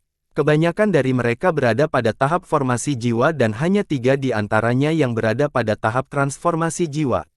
Di belakang orang-orang ini ada lebih dari 100 peserta Naschen Soul. Di langit selatan benua Suzaku memiliki budidaya lebih dari 100 petani yang terbang ke selatan. Orang di depan adalah seorang pria parubaya. Dia adalah Master Ascendan dari Sekte Shattering Earth. Dia tersenyum pahit dan berkata, sial seharusnya terlibat dalam masa perang yang berantakan. Setelah Zuxi kembali ke Gunung Suzaku, dia beristirahat sejenak sebelum segera berangkat lagi. Kali ini targetnya berada di sisi barat benua Suzaku. Di awan hitam di tepi timur benua Suzaku, leluhur kelima dengan muram mengalihkan perhatian. Penatua Sekte Mayat Sima dengan budidaya transformasi jiwa tidak dapat mendeteksi perubahan yang terjadi ketika Si Tunan muncul, tetapi ketika dia melihat ekspresi leluhur kelima ini menjadi jelek, dia terkejut. Dia baru saja ingin mencari informasi ketika leluhur kelima kebetulan lengan bajunya dan berkata, Tetua Sima, mari kita mulai. Mata Sima berbinar dan dia tertawa. Bagus, alasan saya datang ke sini adalah untuk mengantarkan jenazah ini. Itu bisa membuat pohon roh leluhur klan abadi-abadimu semakin berkembang. Dengan itu, dia berbalik untuk melihat dua mayat yang diaken di belakangnya. Tanpa berkata apa-apa kedua diaken itu turun dari peti mati dan untaian energi spiritual terbang dari mereka dan mendarat di peti mati. Tak lama setelah itu, mereka berdua mengeluarkan cahaya misterius dan hantu dari tubuh mereka dan berteriak, "Buka!" Suara dua potong kayu yang saling bergesekan memenuhi udara saat menutup kayu peti mati itu perlahan bergerak menciptakan celah. Pembukaannya menjadi semakin besar. Gas hitam keluar bersamaan dengan bau daging yang membusuk. Tatapan leluhur kelima tampak tenang saat dia melihat peti mati itu. Namun, tiga dukun berdaun delapan di belakangnya sangat gugup dan diam-diam waspada. "Bangkit!" Kedua diakon mayat itu berteriak bersama sekali lagi. Tutupnya tiba-tiba didorong ke samping oleh tangan tak terlihat dan jatuh ke tanah. Pada saat ini, gas hitam menjadi lebih padat karena semakin banyak gas yang keluar dari peti mati dan sepertinya ingin mengelilingi seluruh peti mati. Nenek-nenek kelima klan abadi yang tertinggal dengan dingin berkata, "Ini adalah mayat yang kalian bicarakan." Peter Sima tersenyum dan nakal berkata, "Leluhur kelima, jangan salahkan saya, perintah datang dari atas dan pemakaman diantar dari atas juga. Saya tidak punya hak untuk mengambil keputusan apapun. Namun, di planet Suzaku, tidak banyak mayat klan iblis raksasa transformasi jiwa, yang ini dipindahkan dari planet lain. 4 mayat lainnya seharusnya sudah dikirim ke lokasinya." Nenek moyang kelima tetap diam tapi sedikit mengernyit. Pada saat ini, kedua tangan diaken mayat itu membentuk segel lebih cepat dan lebih cepat lagi. Kemudian mereka batuk darah, tetapi darahnya tidak sampai ke peti mati, itu membentuk dua orang berdarah. Kedua orang berdarah itu langsung masuk ke peti mati. Mayat berukuran besar melayang keluar dari peti mati disertai dengan banyak suara yang terjadi. Mayat ini tingginya lebih dari 100 kaki dan membusuk, ada bagian di mana Anda bisa melihat tulang putihnya. Beberapa raksasa belatung masih bergerak di dalam tubuhnya sehingga terlihat sangat menjijikkan. Namun kondisi kepala jenazah tetap terjaga dengan baik, terutama di bagian antara alis yang terlihat kapak berwarna ungu. Tepat pada saat ini, suara tenang terdengar dari kejauhan. Leluhur kelima klan abadi yang tertinggal, lelaki tua Chu Yunfei ini ada di sini untuk bersamamu. Saat suara ini mencapai mereka, ledakan yang mengguncang bumi datang dari luar awan hitam. Segera setelah itu, tekanan kuat muncul di luar awan hitam dan menghancurkannya. 10.000 kaki jauhnya berdiri memamerkan ascendan dari sekte giok surgawi yang matanya membawakan kilat. Di belakangnya ada sejumlah besar yang berkolaborasi dengan dingin dan mata penuh dengan niat membunuh. Mata leluhur kelima menjadi dingin saat dia membayangkan tangannya dan berkata, "Bunuh." Dengan satu kata itu, semua anggota klan Forsaken Immoral menyerang dan pertempuran pun dimulai. Chu Yunfei tiba di samping peti mati, memukulnya dengan telapak tangan, dan berkata, "Mayat sekte, kalian mendekati kematian." Nenek-nenek kelima klan abadi yang terabaikan mengulurkan tangan dan menarik mayat raksasa itu ke tempat anggota klan memberikan persembahan mereka sebelum tangan Chu Yunfei bisa mendarat di atasnya. Dengan keras, mayat besar itu mendarat di tanah, menciptakan gelombang kejut yang menendang debu di tanah. Peti mati itu berubah menjadi debu oleh telapak tangan Chu Yunfei. Nenek-nenek kelima dengan cepat berkata, "Aktifkan pohon membentangkan." Lalu dia dengan cepat menyerang ke arah Chu Yunfei dan lengannya. Awan hitam dengan cepat datang dan mengelilinginya dan Chu Yunfei. Ada kilatan cahaya yang keluar dari dalam awan hitam serta gelombang kejut akibat penggunaan energi spiritual surgawi. Siapapun yang terjebak dalam gelombang kejut itu akan segera berubah menjadi debu. Setelah leluhur kelima menyerang, salah satu tetua dengan cepat melompati anggota klan dan mendarat di atas mayat besar. Dia sepertinya tidak mempermasalahkan belatung di tubuhnya saat spesifikasi tangan terulur dan bola cahaya keemasan seukuran kepalan tangan muncul di tangan.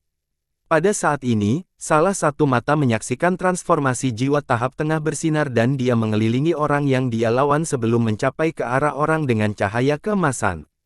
Dia berteriak, "Jatuhkan cahaya keemasan itu." Lalu dia mengacungkan tangannya dan pedang terbang-terbang keluar. Dukun bercabang 8 tiba-tiba mengangkat kepalanya untuk melihat pria parubaya yang sedang menyerangnya.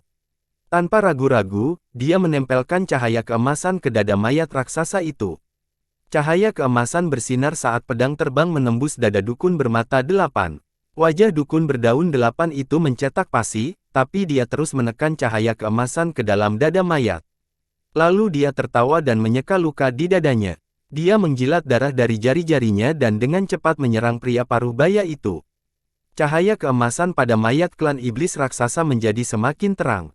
Chu Yunzi, leluhur melawan kelima, mengerutkan kening saat dia mundur dan berteriak, hancurkan mayat klan iblis raksasa itu. Para penggarap di sekitarnya semuanya terhubung ke arah mayat itu. Namun, anggota klan abadi yang terabaikan menghalangi mereka karena mereka tidak peduli dengan kehidupan mereka. Beberapa bahkan rela mengajukan diri untuk menghentikan para penggarap masuk. Cahaya keemasan menjadi semakin terang. Pada saat ini, mayat klan iblis raksasa mulai menyusut. Cahaya keemasan itu seperti tanaman di bumi, tumbuh sambil menyedot nutrisi dari tanah. Proses ini berlangsung selama 10 napas sebelum mayat klan iblis raksasa menguras seluruh energinya dan kemudian berubah menjadi debu. Chu Yunfei keluar dari awan hitam menuju cahaya keemasan. Nenek moyang ke-15 mencibir di dalam awan hitam dan tidak berusaha menghentikannya. Ketika Chu Yunfei tiba, cahaya keemasan tiba-tiba pecah dan pohon setinggi 1000 kaki muncul. Gelombang kejut yang kuat menyebar darinya dan menutupi seluruh bagian timur planet Suzaku. Ekspresi Zhu Yunfei berubah drastis saat dia dengan cepat mundur. Namun, dia terkena gelombang kejut tersebut, sehingga darah merembes keluar dari sudut mulut. Nenek moyang kelima mencibir saat dia menyerang Chu Yunfei.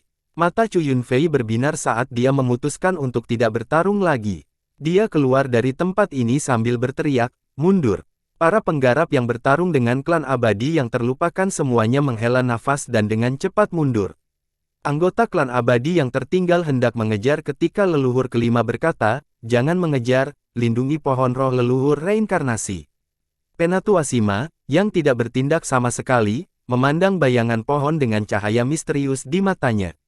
Dia berkata, menurut kesepakatan antara kita berdua, di mana barangnya? Nenek moyang kelima berpikir sejenak sebelum menunjuk ke peta. Kemudian sebuah tato seukuran telapak tangan muncul dari sela-sela kening. Tato ini sangat rumit, hanya melihatnya saja akan membuat matamu berputar. Namun, itu mengandung sedikit kekuatan yang sangat mendasar dan merusak. Tato ini merupakan salah satu tato yang diwariskan oleh nenek moyang. Ketika saya mencapai tahap 9 daun, saya menyelesaikannya. Dengan itu, dia memegang tangannya dan tato itu terbang ke arah Sima yang lebih tua. Ekspresi tetua Sima menjadi serius saat dia menamparkan tasnya dan mengeluarkan sebuah kotak giok. Kotak ini tidak mengeluarkan energi spiritual tetapi energi spiritual dan ditutupi dengan batasan yang kuat. Dia dengan hati-hati menempatkan tato itu di dalam kotak giok sebelum menghela napas lega dan memasukkan kotak itu ke dalam tasnya. Dia kemudian tertawa dan berkata, leluhur kelima sungguh menentukan. Saya berharap nenek-nenek moyang lainnya melakukan hal yang sama. Karena klan abadiku yang terbengkalai membuat janji kepada sekte mayatmu, kami tidak akan mundur dari perjanjian kami. Nenek moyang kelima dengan dingin menatap Sima yang lebih tua. Saat Sima tertawa, matanya bersinar dan dia tiba-tiba berkata, saya akan menyampaikan pesan dari master sekte mayat sekte saya. Di sekte mayatku, kami masih memiliki mayat klan iblis raksasa yang pernah menyembunyikan banyak tubuhnya telah mencapai tahap pertengahan ascendan. Jika Anda tertarik, Anda dapat menghubungi kami kapan saja. Setelah mengatakan itu, dia bahkan tidak menunggu jawaban sebelum segera pergi. Kedua diaken mayat itu segera menyusul dan ketiganya menghilang dari awan hitam. Pemandangan yang sama juga terjadi di tepi utara, selatan, dan barat benua Suzaku.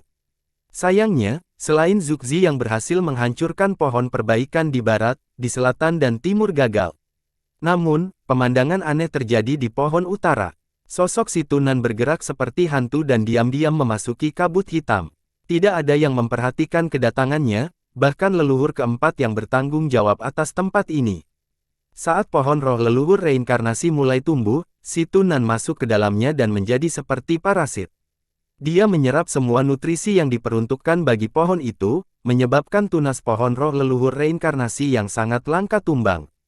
Adegan aneh ini menyebabkan semua anggota klan abadi yang tercengang. Nenek moyang keempat yang marah harus menghapus tato untuk akhirnya menemukan si Tunan. Situ Nan tertawa angkuh pada leluhur keempat dan menghilang, hanya menyisakan suara tertiup angin. Sial, itu menjijikkan. Kalau aku tahu ini seburuk ini, aku tidak akan berpikir. Rambut leluhur keempat klan abadi yang terbuang memutih dan matanya sangat merah hingga darah hampir menetes. Dia meraung saat dia keluar dan mengejar Situ Nan. Situ Nan tidak hanya menghidupkan pohon reinkarnasi tetapi juga roh leluhur. Ini adalah salah satu dari 5 roh leluhur yang telah dipelihara oleh klan abadi yang ditinggalkan selama puluhan ribu tahun. Setelah roh leluhur tumbuh dan dipadukan dengan mantra khusus, ia dapat memanggil tubuh roh dari tidurnya. Tubuh roh kemudian akan menyatu dengan roh leluhur untuk menciptakan dukun yang dicampur 10. Namun, roh leluhur baru saja dilahap tepat di depan hidungnya. Kepalanya dipenuhi amarah dan amarahnya sudah mencapai batasnya. Aku akan membunuhmu, teriak leluhur keempat sambil mengejar Situ Nan seperti orang gila. Situ Nan melarikan diri dengan sangat cepat sambil tertawa. Metode Suzaku generasi pertama agak tidak tahu malu, tapi lelaki tua ini menyukainya. Ketika lelaki tua ini memiliki tubuh, saya bisa mengajarkannya kepada Wang Lin dan kami berdua bisa memperkuat roh leluhur. Meskipun saya khawatir dengan tingkat kehancuran Wang Lin saat ini, dia tidak dapat menahannya. Saya akan membunuhmu. Raungan keras dari seseorang yang hatinya seperti terkoyak datang dari belakang Situ Nan. Kebencian yang datang dari auman di belakang Situ Nan tidak bisa dijelaskan dengan kata-kata. Wang Lin sudah mendengar suara keributan dari kejanggalan. Ia segera menyingkirkan binatang nyamuk itu dan segera terbang ke samping alih-alih menunggu Situ Nan di satu tempat. Ketika perasaan ilahi Situ Nan menyebar, dia menemukan Wang Lin dan berteleportasi kepadanya. Dia muncul di samping Wang Lin dan dengan cepat berkata, "Kamu terlalu lambat, aku akan membawamu." Ada seekor anjing gila mengejar kita. Setelah lelaki tua ini memiliki tubuh dan mencerna kekuatan roh leluhur, saya pasti akan merebus anjing kecil gila itu. Dengan itu, dia meraih Wang Lin dan segera terbang. Kecepatan Situ Nan sangat cepat.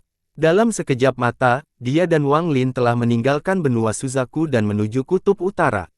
Nenek moyang keempat klan abadi yang tertinggal sepertinya ingin mengejar Situ Nan.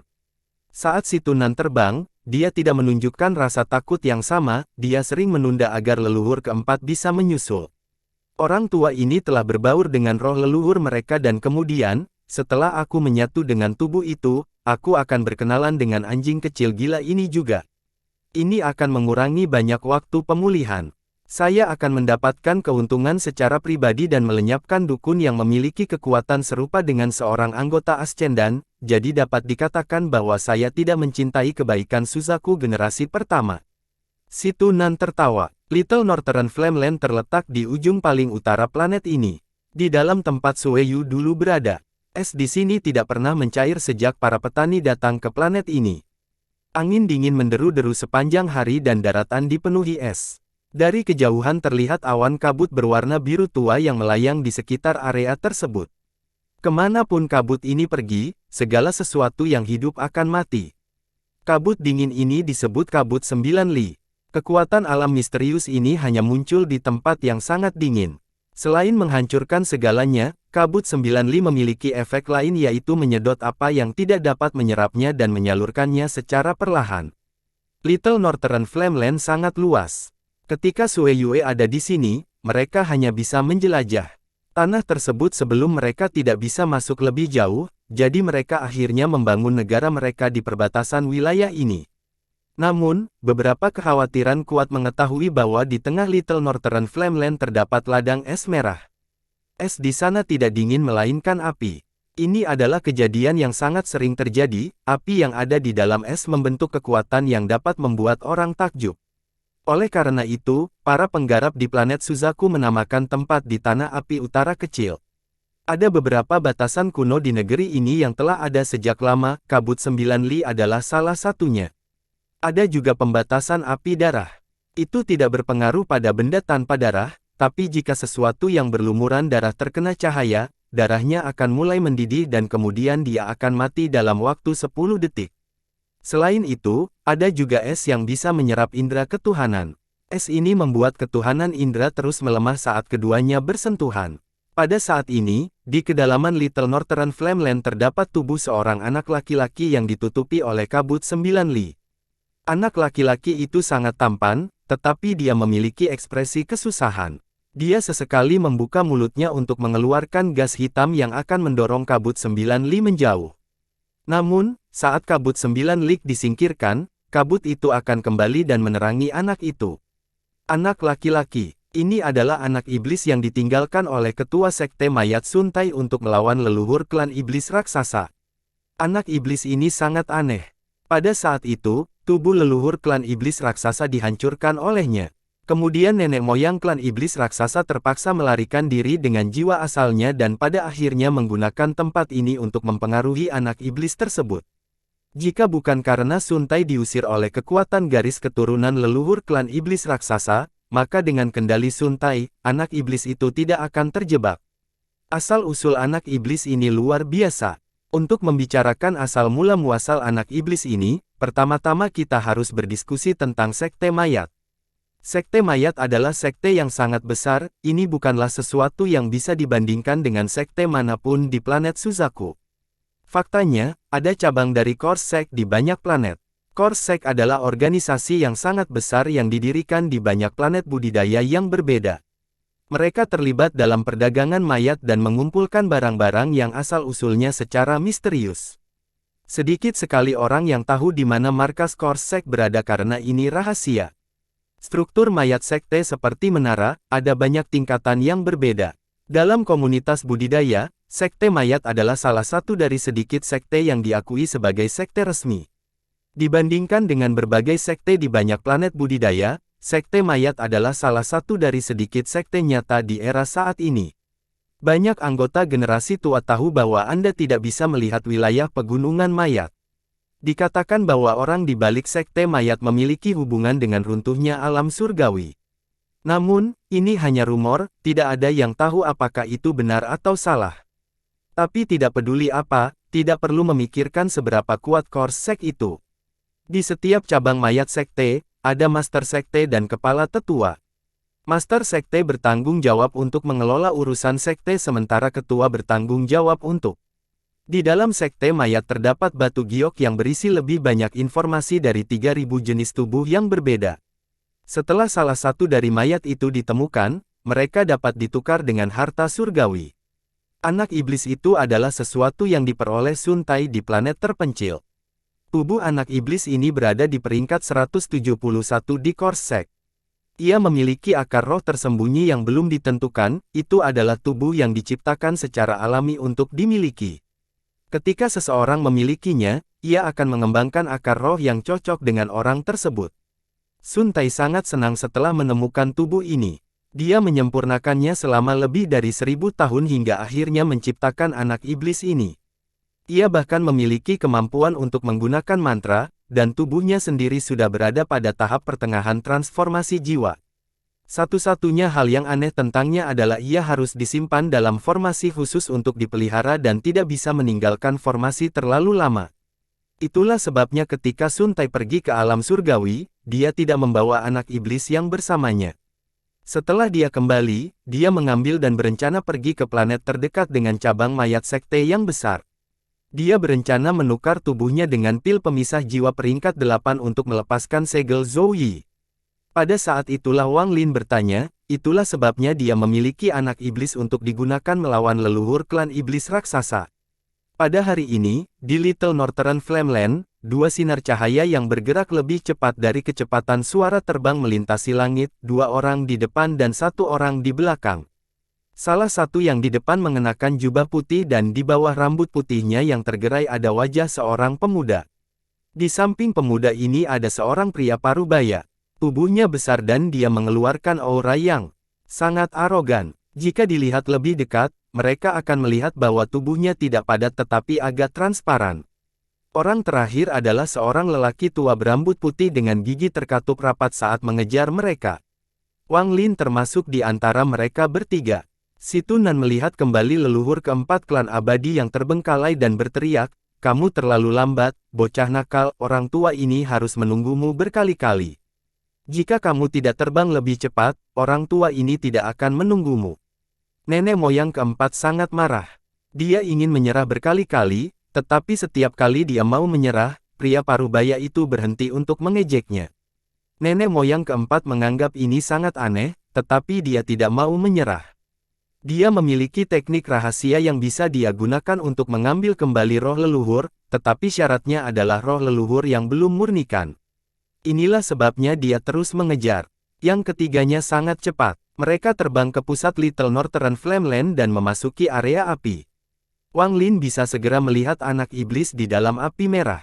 Mata si Tunan berbinar. Dia berhenti, tertawa, dan melihat kembali leluhur keempat yang segera tiba. Sebelum tubuh saya dihancurkan, saya menyimpannya di tempat ini dalam waktu yang sangat lama, jadi saya memiliki pemahaman yang sangat mendalam tentang batasan di sini. Situ menampilkan ekspresi yang mengingatkan ketika tangannya membentuk segel dan menunjuk ke udara.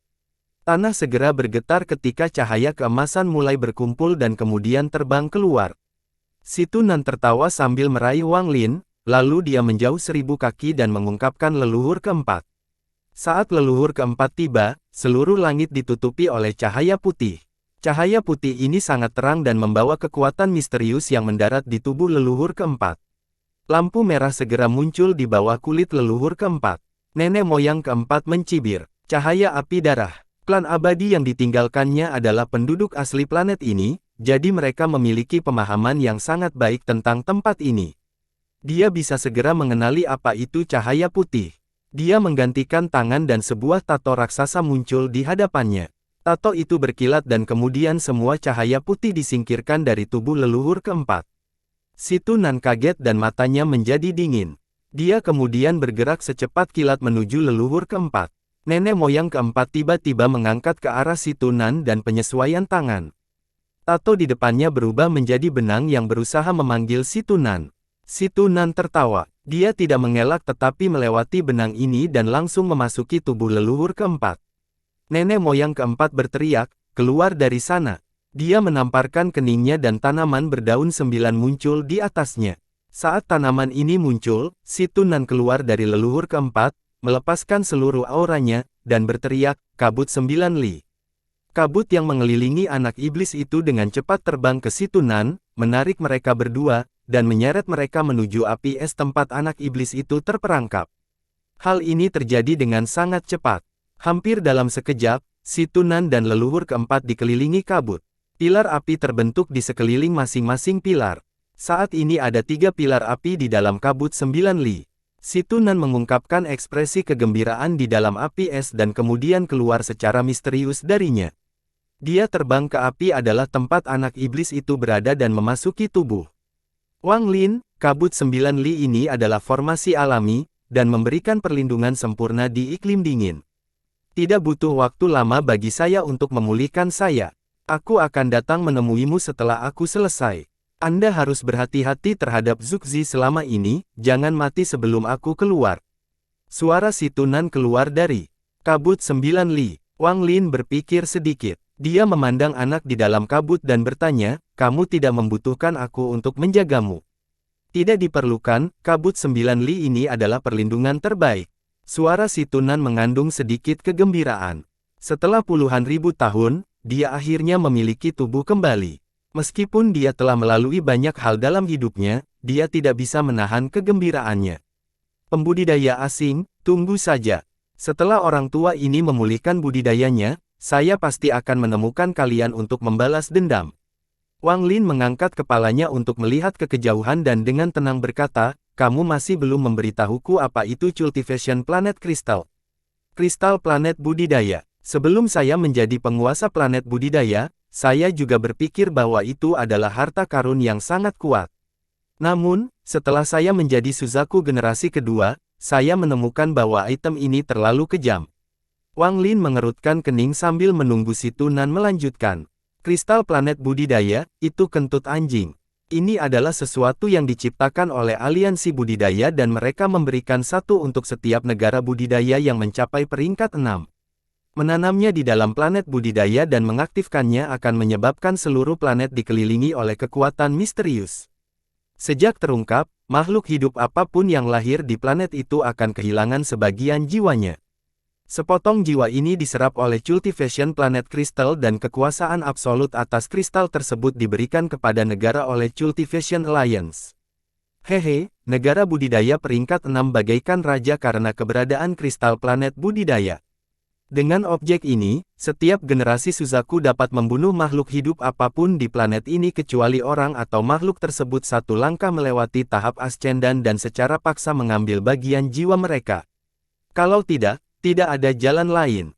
Namun, spekulasi saya adalah bahwa budidaya planet kristal bukanlah rahasia di banyak planet lain dan orang-orang telah menemukan cara untuk mengatasinya atau jika tidak akan banyak negara peringkat 6 yang digulingkan oleh orang-orang dari planet tersebut, planet mereka sendiri. Tetapi secara umum, kristal planet ini memberikan kendali penuh atas planet ini kepada negara budidaya peringkat 6. Ketika saya menjadi Suzaku dan mengetahui hal ini, saya diam-diam menyabotasenya dan menyegel kristal planet budidaya. Meskipun kristal tersebut masih dapat menyerap pecahan jiwa, kristal tersebut tidak dapat digurusak. Inilah alasannya mengapa planet Suzaku saat ini berantakan, jika tidak, ia akan bertarung dengan drum besi. Haha, semua Suzaku setelahku pasti membenciku karena ini, tapi aku hanya tidak suka kristal tipis itu. Bahkan dengan kekuatan mental Wang Lin, setelah dia mendengar ini, ekspresi tidak bisa berubah menjadi jelek dan jantung bergetar. Wang Lin bertanya, dengan nada serius, jadi jika Zhu Zi menguasai kristal planet budidaya, dia hanya perlu berpikir untuk membunuhku. Si Tunan berkata, ada item yang disebut Cultivation Planet Heart yang terhubung dengan Cultivation Planet Crystal. Hanya Suzaku saat ini yang memilikinya. Dia harus menyerahkan sebagian umurnya untuk mengaktifkannya dan itu akan memungkinkan dia membunuh siapapun. Sepotong jiwa Anda ada di dalam kristal, jadi jika Anda ingin memiliki masa depan yang damai ketika meninggalkan planet ini, Anda harus mengekstrak jiwa Anda dari kristal planet budidaya. Maka itu berarti apa yang saya dengar tentang Cultivation Planet Crystal yang mampu membantu Ji-Realm berevolusi adalah salah. Wang Lin mengerutkan kening. Masalah ini sulit untuk dibicarakan karena saya tidak memiliki Ji-Realm untuk dipelajari. Oke, mari kita bahas semuanya setelah saya pulih. Wang Lin, kamu tidak perlu terlalu khawatir, saya masih di sana. Si Tunan memutar dan mulai menguasainya. Wang Lin berdiri diam. Setelah sekian lama, matanya menjadi dingin. Bagaimana kehidupan bisa berada di tangan orang lain? Tidak heran begitu banyak negara budidaya Suzaku saat klan abadi yang terbengkalai muncul. Pantas saja Zhu Zi ingin melenyapkan negara budidaya peringkat 5 yang bisa menjadi peringkat 6. Jadi inilah alasan di balik itu semua. Jika Zhu Zi masih bisa mengendalikan kristal planet budidaya, maka masalah sekarang tidak akan seperti ini. Dengan serangan dari semua pembudidaya di planet ini, klan abadi yang terbengkalai akan berada dalam bahaya musnah. Jika Zhu Zi bisa mengendalikan kristal planet budidaya maka dia bisa dengan mudah mengambil bendera 1 miliar jiwa-jiwa dari senior Dutian daripada menunggu sampai sekarang. Planet budidaya kristal. Naduo tidak punya alasan untuk berbohong padaku, tapi nada suaranya saat itu juga dipenuhi dengan kepuasan. Sosok Wang Lin menghilang dari Little Northern Flameland. Hal terpenting saat ini adalah mendapatkan Cultivation Planet Crystal dan mengambil kembali bagian jiwaku. Lalu aku akan meninggalkan planet ini untuk mencari yang maha melihat. Dengan kekacauan yang terjadi di planet Suzaku saat ini, planet ini tidak layak untuk ditanami. Namun, saya masih perlu melakukan beberapa persiapan sebelum itu. Bendera 1 miliar jiwa-jiwa telah melemah, jadi saya perlu melakukan perjalanan lagi ke medan pertempuran asing untuk menangkap jiwa pengembara dan melihat apakah mereka dapat digunakan untuk membantu mengisi kembali bendera jiwa. Jika memungkinkan, saya akan menangkap beberapa pemangsa jiwa untuk digunakan sebagai jiwa utama. Saat aku melakukan itu, kekuatan bendera 1 miliar jiwa akan pulih.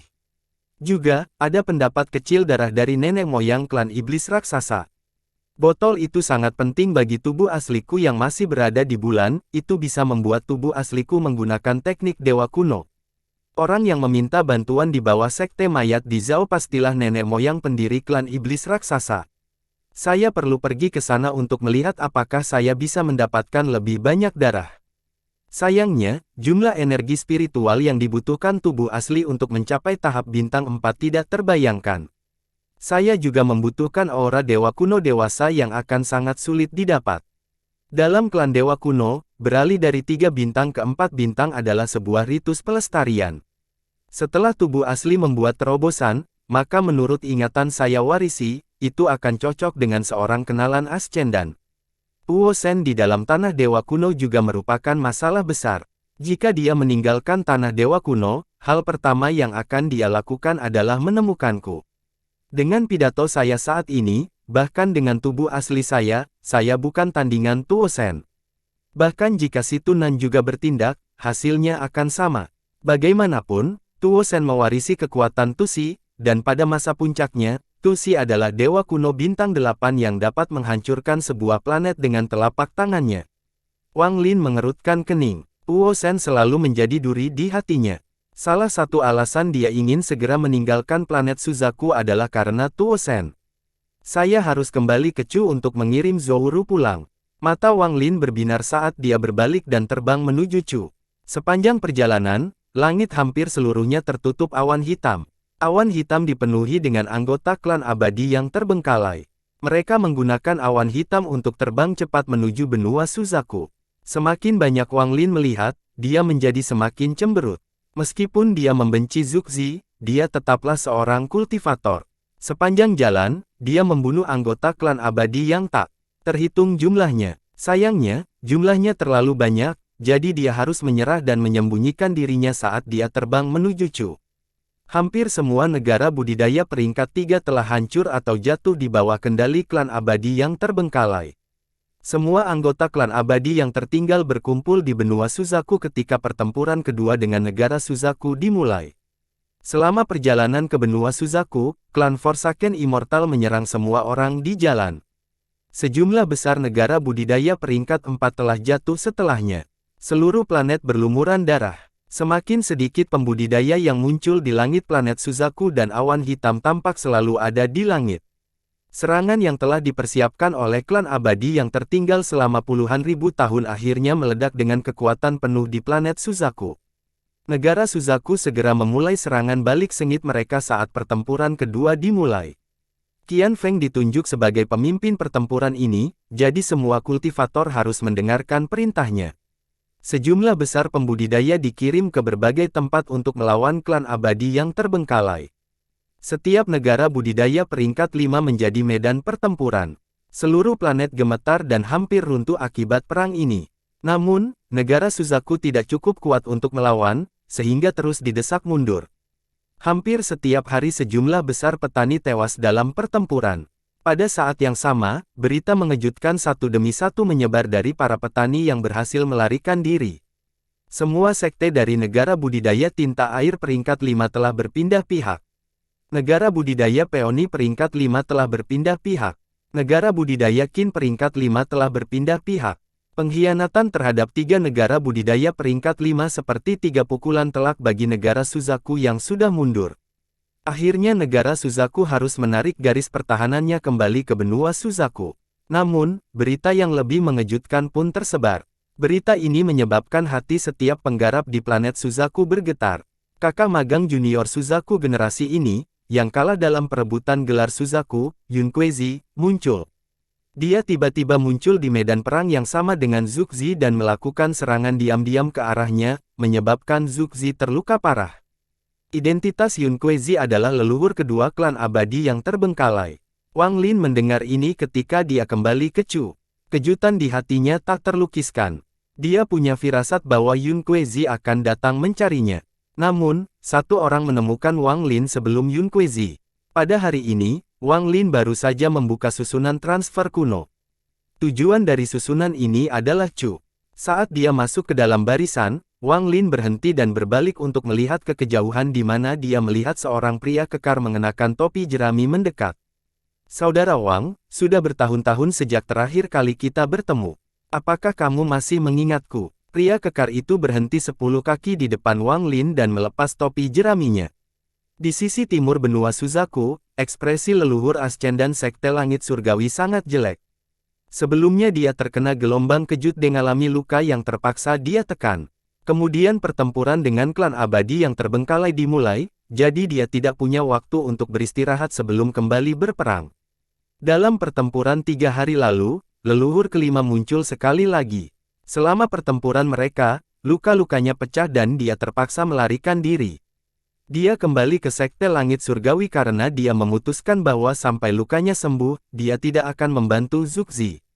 Jika itu yang terjadi, aku akan meninggalkan planet ini. Dengan tingkat kultivasi saya akan menjadi pembangkit tenaga listrik di planet budidaya manapun. Melihat Sekte Langit Surgawi sudah terlihat, Chu Yunfei tiba-tiba berhenti dan melihat ke kejauhan.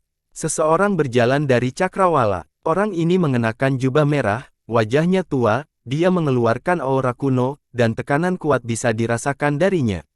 Dia berhenti 20 kaki di depan Chu Yunfei dan menatapnya. Saudara Chu, kita sudah bertahun-tahun tidak bertemu. Apakah semuanya masih baik-baik saja? Mata Chu Yunfei menjadi serius saat dia melihat orang itu dan berkata, Yun Kuezi. Orang tua berjubah merah itu mengangkat kepalanya, menghela nafas, dan berkata, jadi sepertinya Saudara Chu masih mengingatku.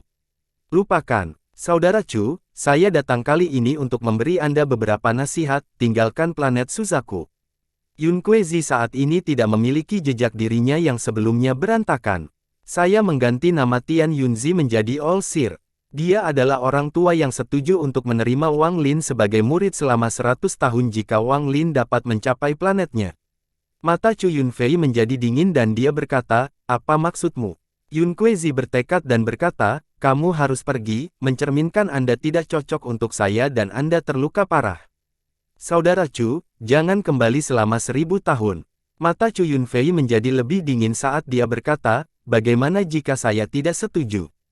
Yun Kuezi menghela nafas sebelum dia memutar tangannya dan sepotong kayu hitam muncul. Kayu hitam itu meledak menjadi awan kabut hitam dan kemudian terjadi kilatan cahaya keemasan yang diikuti dengan munculnya tekanan yang kuat. Sosok ilusi muncul dalam cahaya keemasan. Itu tiba di hadapan Chu Yunfei dalam sekejap dan dengan lembut tamparannya. Ekspresi Chu Yunfei segera berubah dan dia dengan cepat mundur. Dia membayangkan tangannya dan energi spiritual celestialnya dengan cepat berkumpul di hadapannya. Namun, telapak tangannya menembus energi spiritual surgawi dan menekan dada Chu Yunfei dengan kecepatan yang tak terbayangkan. Chu Yunfei batuk seteguk darah dan dengan cepat mundur sebelum melarikan diri menuju cakrawala. Yun Kuezi, aku akan meninggalkan planet Suzaku. Suara Chu Yunfei terdengar aneh. Isinya sedikit depresi. Mengapa kamu menghentikanku untuk membunuh? Sosok ilusi itu berbalik dan melihat ke arah Yun Kuezi. Yun Kuezi dengan tenang melihat sosok itu dan berkata, saat kamu bertindak, Zuxi akan mendeteksinya. Ayo pergi. Dia dan sosok itu sama-sama menghilang. Saat mereka pergi, awan berubah menjadi merah dan perlahan menampilkan sosok Zuxi. Yun Kue, keluar. Wajah Zuxi dipenuhi amarah saat dia meraung. Suaranya tiba-tiba menyebar ke segala arah. Kakak magang senior, pertarungan antara kita berdua tidak bisa dihindari. Karena kita berada di sekte yang sama selama 1000 tahun, aku akan memberi waktu 3 bulan untuk pulih. Setelah itu kita akan mendarat di kaki Gunung Suzaku. Suara Yun Kuezi perlahan terdengar dari udara kosong. Zuxi menarik napas dalam-dalam. Ekspresinya muram saat dia mondar-mandir, aku tahu tujuanmu, Yunzu. Kamu sedang bermain api. Lalu dia menghilang. Yun Kuezi dan sosok itu perlahan muncul di suatu tempat di langit di atas benua Suzaku. Sosok itu bertanya, mengapa diberi begitu banyak waktu? Tidak perlu waktu lama untuk membunuh Zuxi. Yun Kuezi melihat sosok itu dan berkata, di klan abadi yang terbengkalai, termasuk saya, ada 3 dukun berdaun 9, 1 dukun berdaun 10, dan Anda, dukun berdaun 11. Jika kita berlima menyerang bersama, tidak akan sulit membunuh Zuxi. Selain itu, meskipun hanya 2 pohon roh leluhur yang berhasil, 2 dukun yang dibuat 10 lagi akan segera turun, jadi dengan kita bertujuh, membunuh Zuxi akan menjadi lebih mudah. Namun, Zug tidak bisa dibunuh sekarang. Sosok itu merenung dan berkata, kamu sudah terlalu lama berada di antara para master dan lupa asal-muasalmu. Apakah kamu masih ingat berapa banyak anggota klan yang dikorbankan untuk mengirimmu ke negara Suzaku? Mata Yun Kuezi berbinar dan dia mencibir. Leluhur pertama, aku akan mengulang sekali lagi, jangan meremehkan Zuxi. Zuxi memiliki kristal planet budidaya. Meski telah disegel oleh Suzaku generasi kedua, setiap Suzaku selama puluhan ribu tahun terakhir telah mencari cara untuk membuka segel tersebut.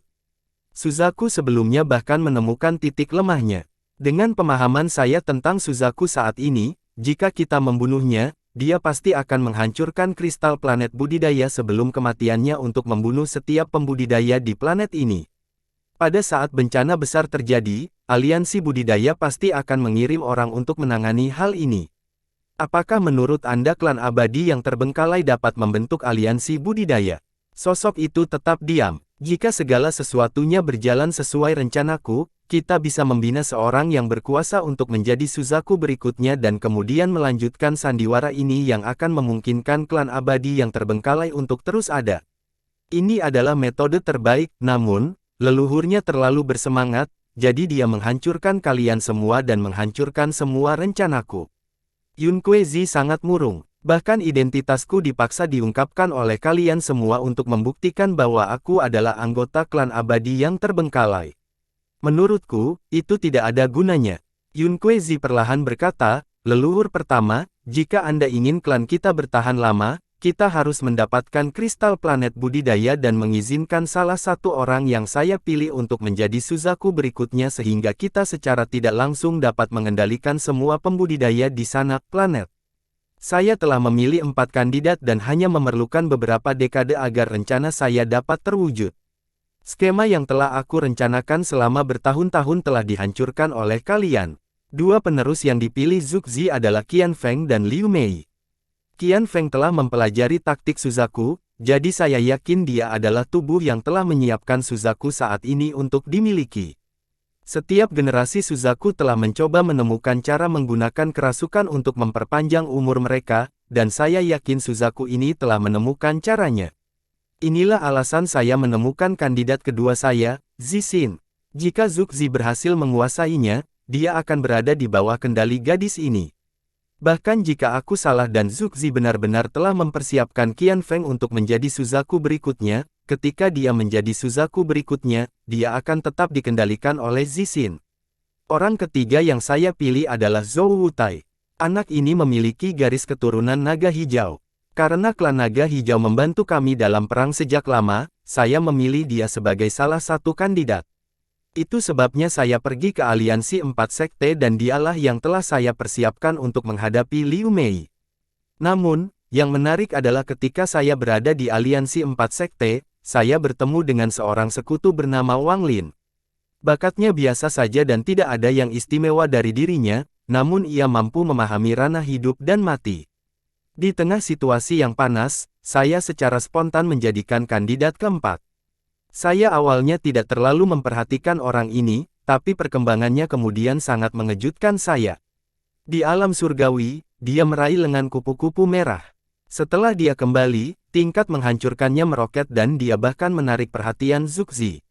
Orang ini juga memiliki terlalu banyak rahasia dan terkadang bahkan saya tidak dapat memahaminya. Jadi, pada akhirnya, saya memilih dia sebagai kandidat utama untuk rencanaku. BSI menjadi kandidat utama, dan juga komponen terpenting dari rencanaku. Sosok itu berpikir sejenak sebelum mengangkat kepalanya. Dia kemudian menatap Yun Kuei-zi dengan dingin dan berkata, penjelasan ini masih belum cukup. Mata Yun Kuei-zi serius dan dia berkata, saya tidak tahu seberapa besar pengaruh cultivation planet kristal terhadap klan abadi yang terbengkalai. Jika memang berpengaruh, maka semua anggota klan yang lahir sejak penggarap mengambil alih akan mati, termasuk Anda dan saya. Apakah penjelasan ini cukup? Sosok itu sedang memikirkan lagi. Lalu dia menghela nafas dan berkata, siapa kandidat pertama yang kamu pilih? Yun Kuei-zi tersenyum tipis. Saat pembawa pesan telah selesai dan jika tidak ada yang salah, maka kandidat pertamaku akan menjadi Suzaku berikutnya. Sosok itu akhirnya bertanya, mengapa memberi Zhuge waktu 3 bulan? Karena aku ingin menunggu sampai dia mengaktifkan cultivation planet kristal. Saya tidak akan bertindak sekarang, tetapi ketika saya melakukannya, saya tidak akan memberi kesempatan pada Zhuge. Di luar barisan transfer ke Chu, Wang Lin menatap pria kekar yang melepas topi jeraminya. Meski hati Wang Lin sedikit bergetar, hal itu tidak terlihat di wajahnya. Dia tersenyum dan berkata, lama tidak bertemu, saudara Zhou. Pria kekar itu meletakkan topi jeraminya ke samping, memegang tas pegangannya, dan mengeluarkan meja dengan cangkir di atasnya. Dia berkata, "Saudara Wang, saya ingin sedikit anggur. Apakah kamu masih memiliki anggur dari masa lalu?" Mata Wang Lin sedikit berbinar saat dia melihat topi jerami itu. Dia menamparkan tasnya dan memberi isyarat anggur muncul di tangan. Saat dia melihat anggur, gambaran dan Niu muncul di pikirannya. Setelah bertahun-tahun, dia hanya memiliki kurang dari 10 botol anggur dan Niu yang tersisa. Dia meletakkan anggur di atas meja, duduk, menuangkan secangkir, dan meminum semuanya sekaligus. Zhou Wutai tersenyum nakal sambil mengambil anggur, menuang secangkir penuh untuk dirinya sendiri, dan menyesapnya, lalu dia berkata, "Anggurnya masih sama seperti sebelumnya dan orangnya masih sama seperti sebelumnya, tapi milik kita hati benar-benar berbeda sekarang. Meski settingnya sama seperti sebelumnya, kami berdua telah berubah." Wang Lin berpikir. Dia memegang cangkir itu dan tidak berbicara. "Saudara Wang, apakah kamu tidak penasaran mengapa saya tidak mati? Aku masih ingat saat kamu mengambil Rain Cauldron dariku." Zhou Wutai memandang Wang Lin dengan senyuman yang bukan senyuman. Wang Lin dengan tenang berkata, "Daripada kupu-kupu merah tersedia dengan harga murah, saya ambil. Namun, meskipun saya tidak melakukannya, saya yakin saudara Zhou punya rencana lain." Zhou Wutai tertawa. Dia menuangkan secangkir lagi dan berkata, "Mari kita tidak membicarakan masa lalu lagi. Ketenaran saudara Wang di planet Suzaku sangat tinggi selama beberapa tahun terakhir. Untuk ini, aku menawarkanmu secangkir." Dengan senyuman di wajahnya, Wang Lin menuang secangkir untuk dirinya sendiri dan menenggak semuanya. Mata Zhou Wutai berbinar dan dia berkata, "Saudara Wang, saya menawarkan Anda cangkir kedua sebagai ucapan terima kasih karena telah membunuh Li Yuanfei dan menyegel Sue Yue." Dengan itu, dia meminum cangkirnya. Setelah dua cangkir tiba-tiba terjadi keheningan di antara mereka berdua. Tak lama kemudian, Zhou Wutai melihat ke kedamaian dan berkata, "Wang Lin, senior ingin kamu mencarinya, agar dia mengajarimu cara menggunakan topi Yun Kue." Setelah melihat Zhou Wutai datang dengan topi jerami, dia sudah tahu bahwa Zhou Wutai ada di Yun Kue Zi. Dari apa yang dia pelajari, topi jerami bukanlah sesuatu yang Yun Kue Zi akan berikan begitu saja. Wang Lin segera mengerti mengapa Zhou Wutai tidak mati setelah melihat topi jerami itu. Wang Lin dengan tenang berkata, "Katakan pada Yun Kue Zi aku tidak akan pergi mencarinya." Zhou Wutai mengungkapkan ekspresi yang rumit dan berkata, "Saudara Wang, Anda dan saya sama-sama pion dalam permainannya. Senior memberikan topi jerami ini kepada orang lain. Kamu harus mengenalnya, namanya Zixin." Mata Wang Lin berbinar dan dia mencibir. Zhou Wutai menggelengkan kepalanya, lalu dia berdiri dan mengambil anggur. Dia tampak sedikit tertekan ketika berkata, "Saudara Wang, bagaimana kalau memberiku tawaran anggur setengah penuh ini?" Bersambung.